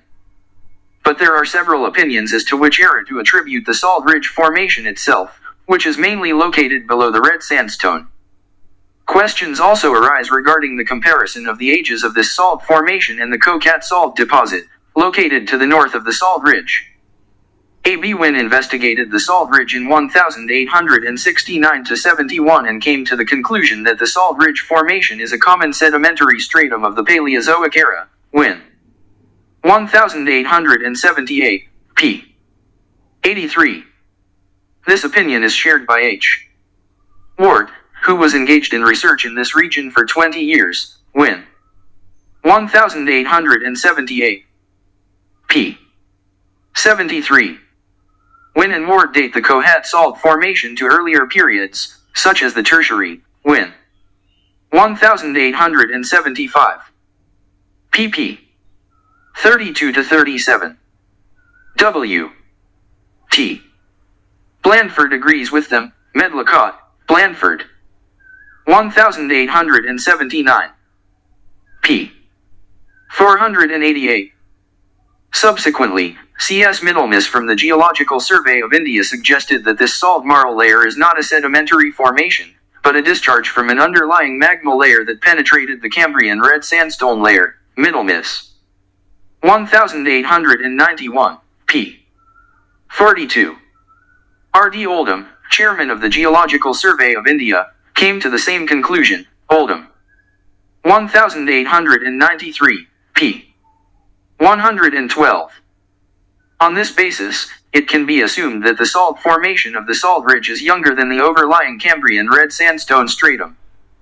The German geologist F. Nüttling originally attributed the formation of the Salt Ridge to the Precambrian era. Zuber. 1914. p. 334. But in materials published in 1903, Koken, No Ettling. p. 35, Nüttling argues that the Cambrian layer of red sandstone is the oldest in the Salt Ridge Mountains, and the salt formation dates back to a much later period, without citing how much some compelling justification. According to Holland, Nüttling explained this by the fact that the Cambrian red sandstone and other overlying formations were above the salt formation due to massive thrust. Holland. 1903, p. 26. According to this opinion, the Salt Ridge Formation is a common sedimentary deposit of the same age as the salt deposits in the Kohat area north of the Salt Ridge. Zuber also agreed with this version. Zuber. 1914. Geological Survey of India chemist W. Christie concluded that the Salt Ridge Formation was not of volcanic origin, according to Middlemiss, 1914. He classifies it as a common sedimentary rock that arose as a result of the evaporation of seawater, but does not specify exactly when this happened. Murray Stewart, 1919, like Christie, classifies the salt formation of the Salt Ridge as a common sedimentary rock. Stewart believes that they, like the salt deposits at Kohat, belong to the early Cambrian and Precambrian. At Kohat, salt occurs directly beneath much earlier nummulite limestone beds dating back to the Eocene. Stewart proceeded from the assumption that initially the formations in the Kohat and Salt Mountains were covered by Paleozoic and Mesozoic layers. In Kohat, these layers were displaced as a result of thrusting and replaced by a layer of Eocene limestone. But in the Salt Mountains, Cambrian and Precambrian salt deposits remained under the Paleozoic and Mesozoic layers. Taking into account all the previous statements on this issue, in 1920, H. Pascoe came to the following conclusion. The Salt Ridge Formation and the Kohat Field are common sedimentary deposits of the Tertiary, Eocene, period. The position of the Salt Formation and the red sandstone bed in the Salt Ridge Mountains below other Cambrian formations is the result of massive thrusting. Robert Van Vleck Anderson, 1927, was the first to publish a report on the discovery of fossil plant remains in the Salt Ridge Formation. He found the presence of poorly preserved plant leaves typical of the Cenozoic or, at the earliest, Mesozoic era. The prints were found in shaly clay deposits located in the Kevra Gorge in the Salt Ridge Mountains. He gave the specimens of the finds to Dr. Ralph W. Cheney of the Carnegie Institution, who stated, "It can be argued with certainty that this specimen contains fragments of dicotyledonous leaves. This allows us to date them to the era not earlier than the Lower Cretaceous period, when the first dicotyledonous plants appeared. One of the specimens most likely belongs to the oak, Quercus. Its size and shape closely match the subspecies Quercus clarnensis of the Oligocene era, which grew in Western America. It is interesting to note its similarity with samples from the same period found in Manchuria. Your specimen can be dated with almost complete certainty to the Cenozoic era." Anderson. 1927. p. 672. On this basis, Anderson attributed the formation of the Salt Ridge and the Kohat deposit to the Cenozoic era. He attributed the presence of Cambrian strata above the salt formation of the Salt Ridge to a thrust fault. In 1928, Cyril S. Fox published the results of his research, which showed that salt deposits in the Salt Ridge and Kohat Mountains belong to the Cambrian and Precambrian eras. He did not notice any signs of an impending move. Anderson's findings were not mentioned in his report. In his address to geologists gathered at the 18th Indian Scientific Congress, G. Cutter challenged Anderson's report on the finds of leaf prints in the Salt Ridge Formation. Cutter. 1931, p. 296. According to him, E.R. Guy conducted research in the same place in January 1929 and did not find any new prints. In March 1929, Cutter participated in research with Guy, but, again, did not find any new samples. Cutter noted that they found traces of coal, some of which resembled leaf prints. However, in his opinion, these were not fossil plant leaves. Anderson sent the best specimen found to the Geological Survey of India, but Cutter described it as dubious. However, Pascoe notes that the sample may have been damaged in transit, making it unusable for research. Pascoe. 1930, p. 25. He expressed the hope that Anderson photographed him before sending it off. However, we do not find this photo in Anderson's reports. Anderson sent some of his specimens to Oxford to Professor B. Sickney, who, according to Cutter, concluded that specimens, if they are plants at all, defy definition. Cutter also shared the following interesting facts. Around 1924, a large, well-preserved modern-type tree trunk was discovered in a layer of salt in the upper drift of a mine in Kevra. Dr. Dunn, who examined the find, notes that the trunk was about 2 feet 60 centimeters in diameter and that it had several branches 3 to 4 inches 8 to 10 centimeters in diameter. Professor Sickney considers the find to be the trunk of the modern acacia, which grows in the mountains of the Salt Ridge. Cutter. 1931. p. 299. After weighing all the pros and cons, Cutter attributed the Salt Ridge Formation to the Precambrian era. Cutter. 1931. p. 300. But even before his report was published, Cutter did research on nummulites, foraminifera typical of the Cenozoic era, which Guy had found in salt marl at Kevra. Cutter, who initially believed that the nummulites had entered the Salt Ridge Formation from earlier strata, concluded that they were present in the first place. In a footnote that Cutter, 1931. p. 300, wrote to his report before its publication, he refutes the point of view expressed by him in the report, and states that the Salt Ridge Formation belongs to the Tertiary period. In doing so, he explains the position of the Salt Formation under the Cambrian red sandstone layer by a thrust fault. According to Cutter, 1933, p. 151. Cotter notes that the nummulites from Kevra, which Guy discovered, are found in combination with plant fragments. Cotter. 1933, p. 150. He further writes that fragments of plants were also found by Mr. Guy in salt marl in the Nilwakan. Cotter. 1933. pp. 150 to 151. Pascoe. 1959. p.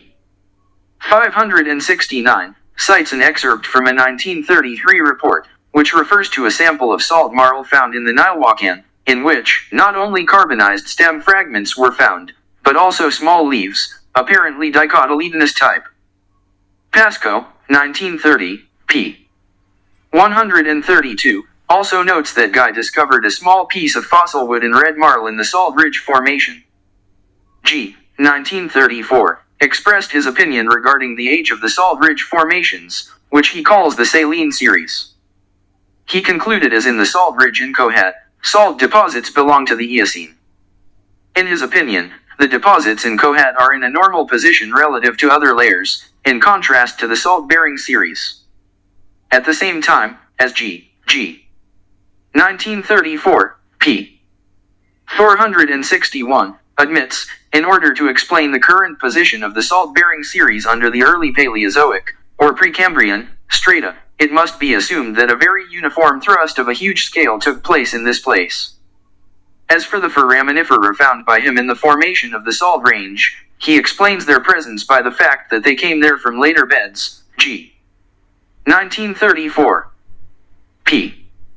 463, Furmore. 1935. p. 64. At the same time, Guy, G. 1934. p. 463, notes, however, it should be noted that plant fragments were found not only in layers of indeterminate age, but also in those layers of the salt-bearing series, which are definitely in place. He took this as evidence that the Salt Ridge Formation did not originate in the Cambrian. A few years later, B. Sikhney, then still a lecturer at the Department of Paleobotany at the University of Lucknow, published a report on microscopic plant fossils he found in large quantities in samples taken from the Salt Ridge Formation in the mines in Kevra and Varka. At the time, such findings were viewed with skepticism. Critics, according to Sikhney, pointed out that foreign materials could easily penetrate into such an easily soluble and plastic material like salt marl, through washouts, or as a result of displacement of the Earth's strata. Sikhney. 1944, p. 462. However, deep in the mines, Sikhney discovered deposits to which these objections were not applicable. The salt in them was located in layers, separated from each other by thin layers of saline soil, called kalar in the local dialect. Sikhney. 1944. p. 462, notes that kalar forms a thin layer between layers of salt and extends parallel to them for long distances, repeating their irregularities, but nowhere is interrupted and does not mix with them. According to Sikhney, layers of salt were formed by the evaporation of salt water in coastal lagoons, while kalar was formed from dust and dirt blown by the wind onto the surface of the drying salt. Sikhney theorized that the kalar may contain pollen and other plant microfossils. This was confirmed by the study of samples taken for a sample. Sikhney. 1944. p. 462. Each sample, without exception, contains microfossils. They are parts of angiosperms. But there are also fragments of tracheids of gymnosperms with large round bordered seeds and at least one well-preserved winged six-legged insect with multifaceted eyes. For Sikhney, it meant that the Salt Ridge Formation dates back to the Eocene rather than the Cambrian. Subsequently, Sikhney discovered plant fragments not only in the kalar, but also in the adjacent bedrocks, consisting of dolomite and shale. Around this time, the Geological Survey of India and an oil company dispatched a team of geologists to thoroughly investigate the Salt Ridge Formation. On the basis of field studies, they concluded that the salt formation is in a natural position beneath the Cambrian red sandstone and thus belongs to the Cambrian period. This conclusion was recorded in a letter to the journal Nature, Coates et al. .1945. Among the geologists who signed the letter was Guy, who previously dated the Salt Ridge Formation to the Eocene era. However, geologists admitted, we came to this conclusion not without some doubts associated with the discovery of microscopic fragments of plants of the post-Cambrian period in dolomites and oil shale, which at the moment we cannot give a satisfactory explanation. In other words, the presence of plant fragments in the beds of soluble salt can still be explained, but how could they get into hard rocks such as dolomite and shale? There is no explanation for this, and cannot be, if we adhere to the theory that land plants did not exist before the Silurian period, about 400 million years ago, and angiosperms appeared only in the Cretaceous period, about 100 million years ago. In his 1944 address to the Indian National Academy of Sciences, Sahni, 1945, refers to numerous pollen, wood, and insect fragments found in Keller, dolomite and shale in the Salt Ridge Formation.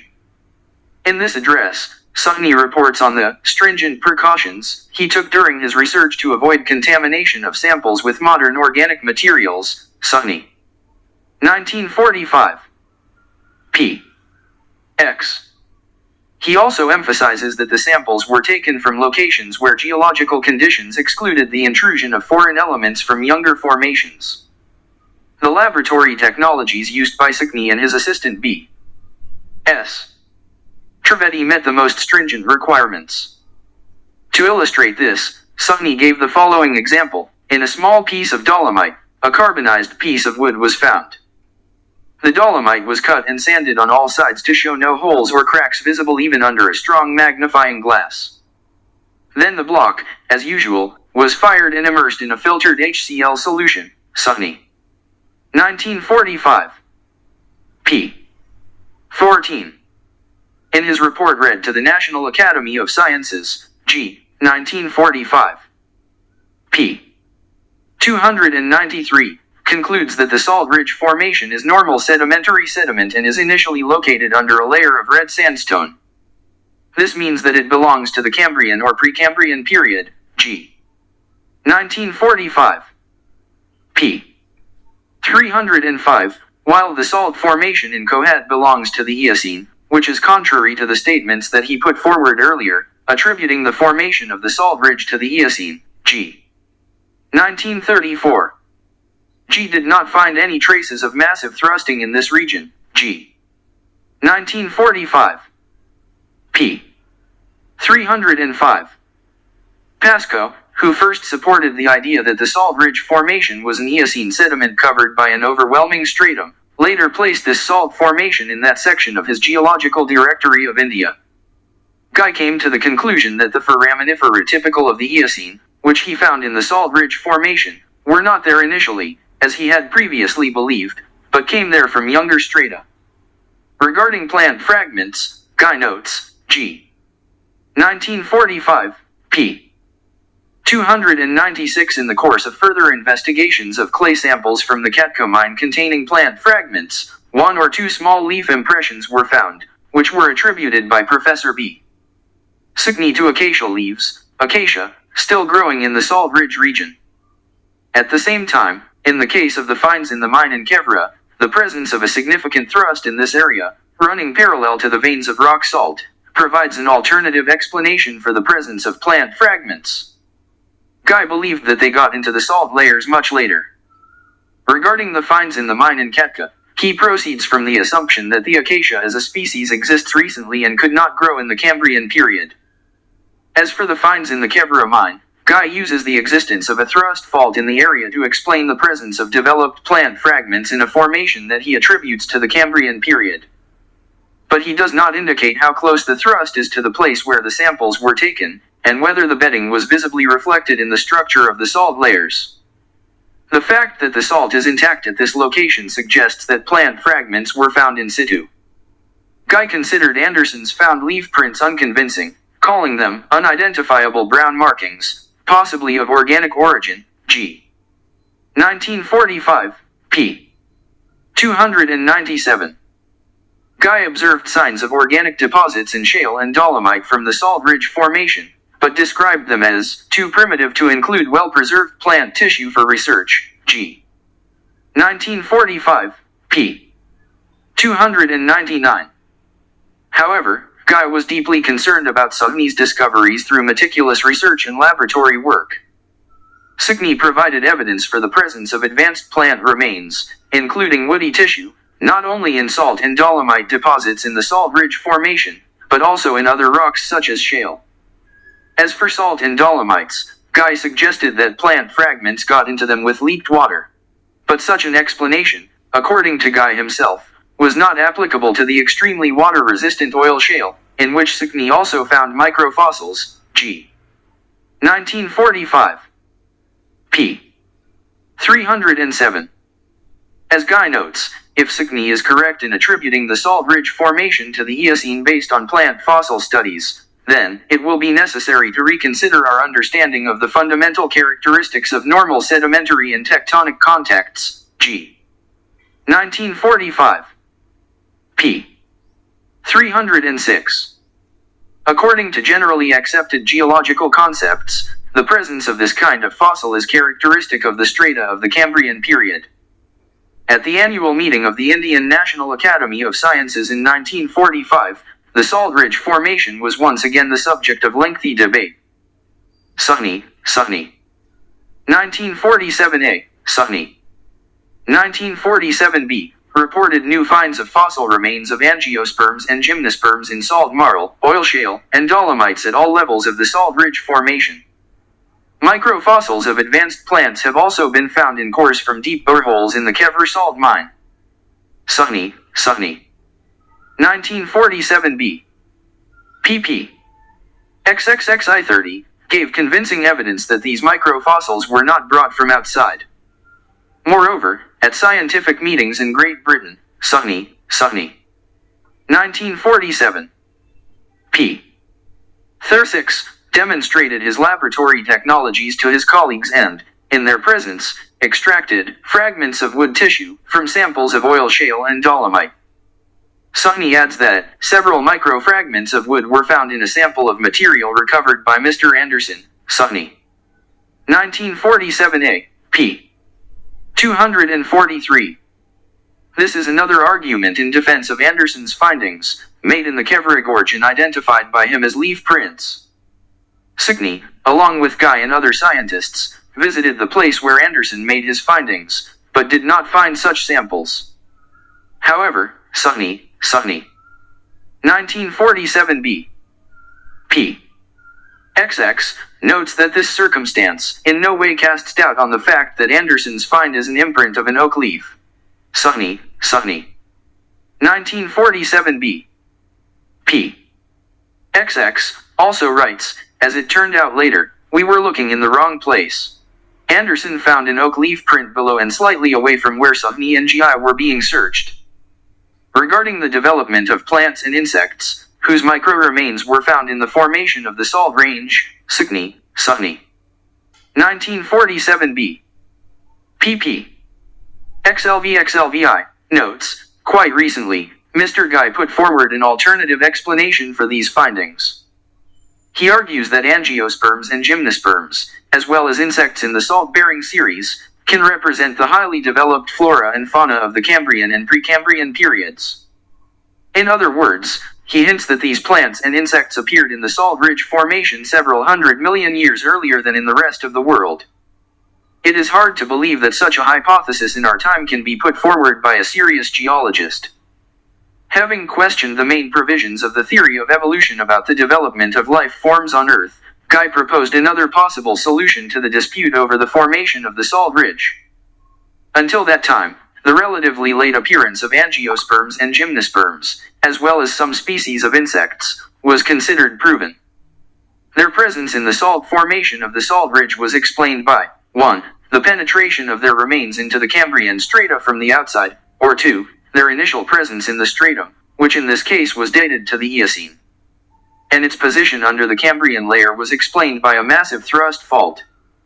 Proponents of the first explanation, such as Guy, were confused by Sugney's evidence of in situ microfossils in the salt formation. Therefore, Guy suggested that the salt formation is from the Cambrian period, as clearly indicated by geological evidence, and that organisms were found in situ in it. This could mean only one thing: gymnosperms and angiosperms, as well as insects, appeared much earlier than the supporters of the theory of evolution believed. It was a bold assumption, but no one listened to it at the time. Subsequently, the remains of gymnosperms and angiosperms were also found in other strata of the Cambrian period, located above the Salt Ridge Formation.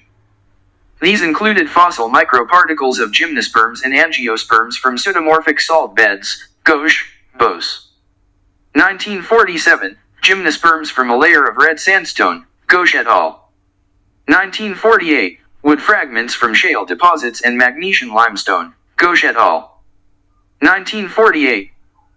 Gauche and Bose put forward two possible explanations for the presence of developed vascular plants in these formations. 1. The Cambrian beds actually belong to a later period. 2. Vascular plants existed in the Cambrian period and before it. Gauche, Bose. 1958. p. 76. Gauche and Bose reject the first assumption on the grounds that geologists unanimously attribute the formations in question to the Cambrian period. Gauche and Bose lean towards the second hypothesis, although it contradicts conventional wisdom regarding plant phylogeny. They emphasize that the remains of advanced plants have been found in Cambrian beds in Sweden, Dara. 1937, and the USSR, Sunny. 1947b. Illustration notes. Gauche and Bose confirmed the reliability of the remains of developed plants found by Signy and his colleagues in the Salt Ridge Formation, Gauche and Bose. 1947. They also recovered fragments of advanced plants from a shale sample taken from the Cambrian or Precambrian strata in the Vindhya Mountains in northern India, Gauche, Bose. 1950b, and from a Cambrian stone sample from Kashmir, Gauche, Bose. 1951a. In some cases, Gauche and Bose found fragments of developed plants, conifers, in samples of Cambrian stone, in which trilobites were also found, Gauche and Bose. 1951b, pp. 130 to 131, Gauche, Bose. 1952. These samples were recovered from pseudomorphic salt formations of the Salt Ridge and shale deposits in the Rianmore region of Kashmir. Following Gauche and his colleagues, other researchers also found the presence of advanced plant fragments, including gymnosperms, in Cambrian rock samples taken from the Salt Ridge Formation and elsewhere in India, Jacob et al. 1953. Jacob and his colleagues also draw attention to similar paleobotanical finds dating back to the Cambrian period and found in Sweden, Estonia, and Russia, as follows from the reports of S.N. Namuva, A.V. Kopelevuk, A. Riesinger and U. C.H. Dirac, Jacob et al. 1953. p. 35. German researchers Skindi Wolf and Seeliger exported rock samples taken from the Salt Ridge Formation to Germany, and German experts did not find plant remains in the samples, Skindi Wolf and Seeliger. 1955. But in his report, Schindewolf mentions that he himself witnessed how an Indian scientist extracted plant microfossils from a rock taken from a Cambrian stratum in the Salt Ridge Mountains. After that, active discussions on this issue were no longer conducted. It is possible that the reason for this was the separation of Pakistan from India. After the secession of Pakistan, members of the Geological Survey of India no longer had open access to the Salt Ridge, which ended up on the territory of the independent Islamic Republic of Pakistan. In the recent past, petroleum geologists conducted extensive research in the Salt Ridge area, but almost no one returned to the debate on this issue again. Although modern studies have shown the presence of an overthrust in the Salt Ridge Mountains, they unequivocally attribute the Salt Ridge Salt Formation to the Eocambrian period, Yates et al. 1984, Butler et al. 1987, Haume and Lilly. 1988, Baker et al. 1988, Pennock et al. 1989, McDougall, Kahn. 1990. One article mentions the discovery of wood fragments in a salt mine in Kevra, Butler et al. 1987, p. 410. The authors of the article believe that these fragments came from the outside, without taking into account the results of detailed studies carried out by Signy and others, which rule out such an explanation for the presence of microfossils in various rocks of the Salt Ridge Formation. The essence of the dispute. In the early stages of the debate over the nature and age of the Salt Ridge Formation, fossil evidence was not decisive. Arguments from the field of geology prevailed. After Stickney and other scientists presented paleobotanical evidence in the 1930s and 1940s, the Salt Ridge controversy became of interest from a paleontological point of view. Stickney, as well as his colleagues and supporters, believed that fossil microremains of developed plants and insects, along with several other plant microfossils, fragments of wood and leaf prints, made it possible to attribute the Salt Ridge Formation to the Eocene era. They explain the location of this salt formation below the Cambrian strata, red sandstone stratum, Neobalian stratum, Magnesian sandstone, and pseudomorphic salt stratum, by a massive thrust fault. Those who attribute the formation of the Salt Ridge to the Cambrian period give two reasons against the conclusions of the Stickney. First, they believe that the fossil microremains of plants and insects were brought into this salt formation from the outside. But even supporters of this point of view find it difficult to explain how such fossils could end up inside such a water-resistant rock as oil shale. The presence of microfossils and even macrofossils in the Salt Ridge Formation is supported by irrefutable evidence. As for the possibility of fossils entering the rock from the outside, Stickney and his colleagues have provided convincing evidence of the impossibility, neither in situ, nor during her research in the laboratory. Second, those who attribute this salt formation to the Cambrian oppose the Stickney hypothesis of a massive thrust, as a result of which the Eocene salt formation was under the Cambrian. As an argument, they cite evidence of normal contact between the salt formation and the overlying strata. Modern geologists partly support the opinion of Stickney. Traces of thrust were indeed found in the Salt Ridge. But the same modern geologists unanimously attribute the formation of the Salt Ridge to the Eocambrian period. If we stop at this, then the contradiction will remain unresolved. There is a conflict between geological and paleobotanical evidence. However, this conflict can be resolved by adopting Guy's approach, which suggested that developed terrestrial flora and fauna could have existed during the Cambrian and Precambrian periods. Of course, this goes against the generally accepted views on the evolution of life on Earth. But this is the most rational way to reconcile all the contradictions. The existence of developed vascular plants, including gymnosperms and angiosperms, in the early Paleozoic is supported by 1. Reports of Ghosh and his colleagues about the discovered microfossils of voice seeds and angiosperms in the Salt Ridge Formation and in the Cambrian strata in India. 2. Modern evidence of the presence of developed vascular plants in the Cambrian beds, cited by researchers from other countries of the world. Leclerc. 1956. 3. Modern data on the presence of angiosperms in beds up to the Triassic period. Cornett. 1989. Cornett. 1993. According to generally accepted scientific opinion, angiosperms appeared during the Cretaceous period. Cornett's research lowers that bar to the Triassic, thus forming a link between the generally accepted dating of their origin and the Stickney evidence that these plants existed in the Cambrian period. According to generally accepted scientific information, gymnosperms appeared in the Devonian period, and the first land plants, in the middle of the Silurian period. Paleobotanical and geological evidence from the Salt Mountains in Pakistan shows that advanced plants, including angiosperms and gymnosperms, as well as insects, existed as early as the early Cambrian, consistent with historical evidence given in the Puranas. Combined with the abundant evidence for anatomically modern humans around the same time, evidence from the Salt Ridge Mountains speaks to the need to completely revise the current understanding of the evolution of life on this planet. One of the results of such a revision may be the rejection of Darwin's evolutionary theory in favor of a model of the origin and development of life based on Vedic and Puranic texts. Chapter 4. Genes, Genetic Engineering, and Genetic Engineer. Skeletal remains, footprints and artifacts indicate that humans like us have inhabited the planet for hundreds of millions of years and that we are not descended from primitive ape-like creatures. But what about biochemical and genetic evidence? Many supporters of the evolutionary theory claim the convincing evidence obtained from DNA research that humans as a species appeared relatively recently, about 100 to 200,000 years ago in Africa. Evolutionists also argue that through genetics and biochemistry, the history of human origins can be traced back to the origin of life on Earth. This kind of evidence is considered more reliable than fossil evidence. But upon closer inspection, it is clear that the genetic evidence is ambiguous and the conclusions drawn from it are dubious. There is an opinion among people that scientists read the information contained in genes as if written. But genetic information is just alternating letters A, T, G and C, denoting the sequence of molecules called nucleotides, adenine, thymine, guanine, and cytosine, in the DNA chain.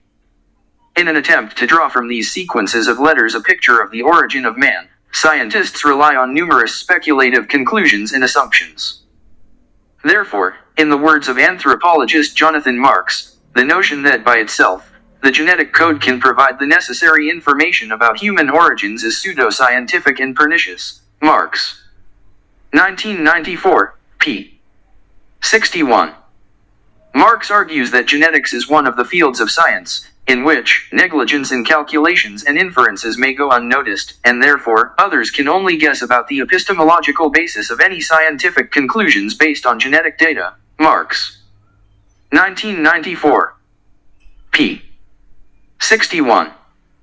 Marx also notes, as the history of biological anthropology shows, from the very beginning of the 20th century the most naive conclusions were widely accepted only because they were made on the basis of genetic data. Marx. 1994, p. 59. In light of the above, the fossil evidence summarized in the previous chapter remains important as a counterweight to speculative reasoning based on genetics. I am indebted to Stephen Meyer, William Dembski, Michael A. and other contemporary intelligent creationists whose work I have drawn upon in preparing this chapter. The emergence of life. The flaws in the genetic theory of human evolution are immediately apparent. Strictly speaking, the concept of evolution has nothing to do with the origin of life. Evolutionists study changes in the reproduction of biological species, each with its own genetic system that helps to pinpoint its nature. Changes in the genetic system lead to changes in subsequent generations of biological species. However, evolutionists understand that they also need to explain the origin of the first species and their genetic systems from pre-biological chemical elements. Therefore, the idea of the natural origin of the first biological organisms has become an integral part of modern evolutionary thought. In our time, the simplest independent biological organisms are unicellular, and most scientists agree that the first real living organisms were also unicellular. Early evolutionists such as Ernst Haeckel and Thomas Henry Huxley believed that cells were clumps of protoplasm and provided relatively simple explanations for their origin. Haeckel. 1905, p. 111, Huxley. 1869, pp. 129 to 145. They believed that carbon dioxide, nitrogen, and oxygen could spontaneously form a jelly-like living mass. Haeckel. 1866. pp.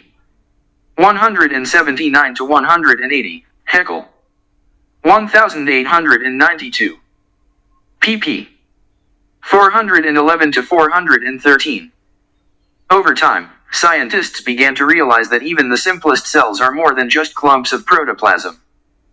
They have a complex biochemical structure. In the 20th century, Russian biochemist Alexander Oparin described in detail the chemical stages preceding the formation of the first cell. He believed that this process took a huge period of time, hundreds of millions, and maybe even billions of years. Oparin hypothesized that ammonia, a nitrogen compound, methane, hydrogen, carbon dioxide, and water vapor combined with metals dissolved in water using ultraviolet light as an energy source. This led to the formation of a nitrogen-rich primary broth, in which the simplest hydrocarbon molecules were formed. Oparin. 1938. pp. 64 to 103.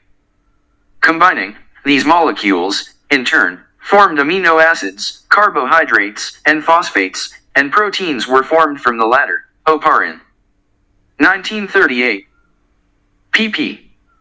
133 to 135. The molecular compounds involved in these reactions grouped together and surrounded themselves with walls of chemical elements,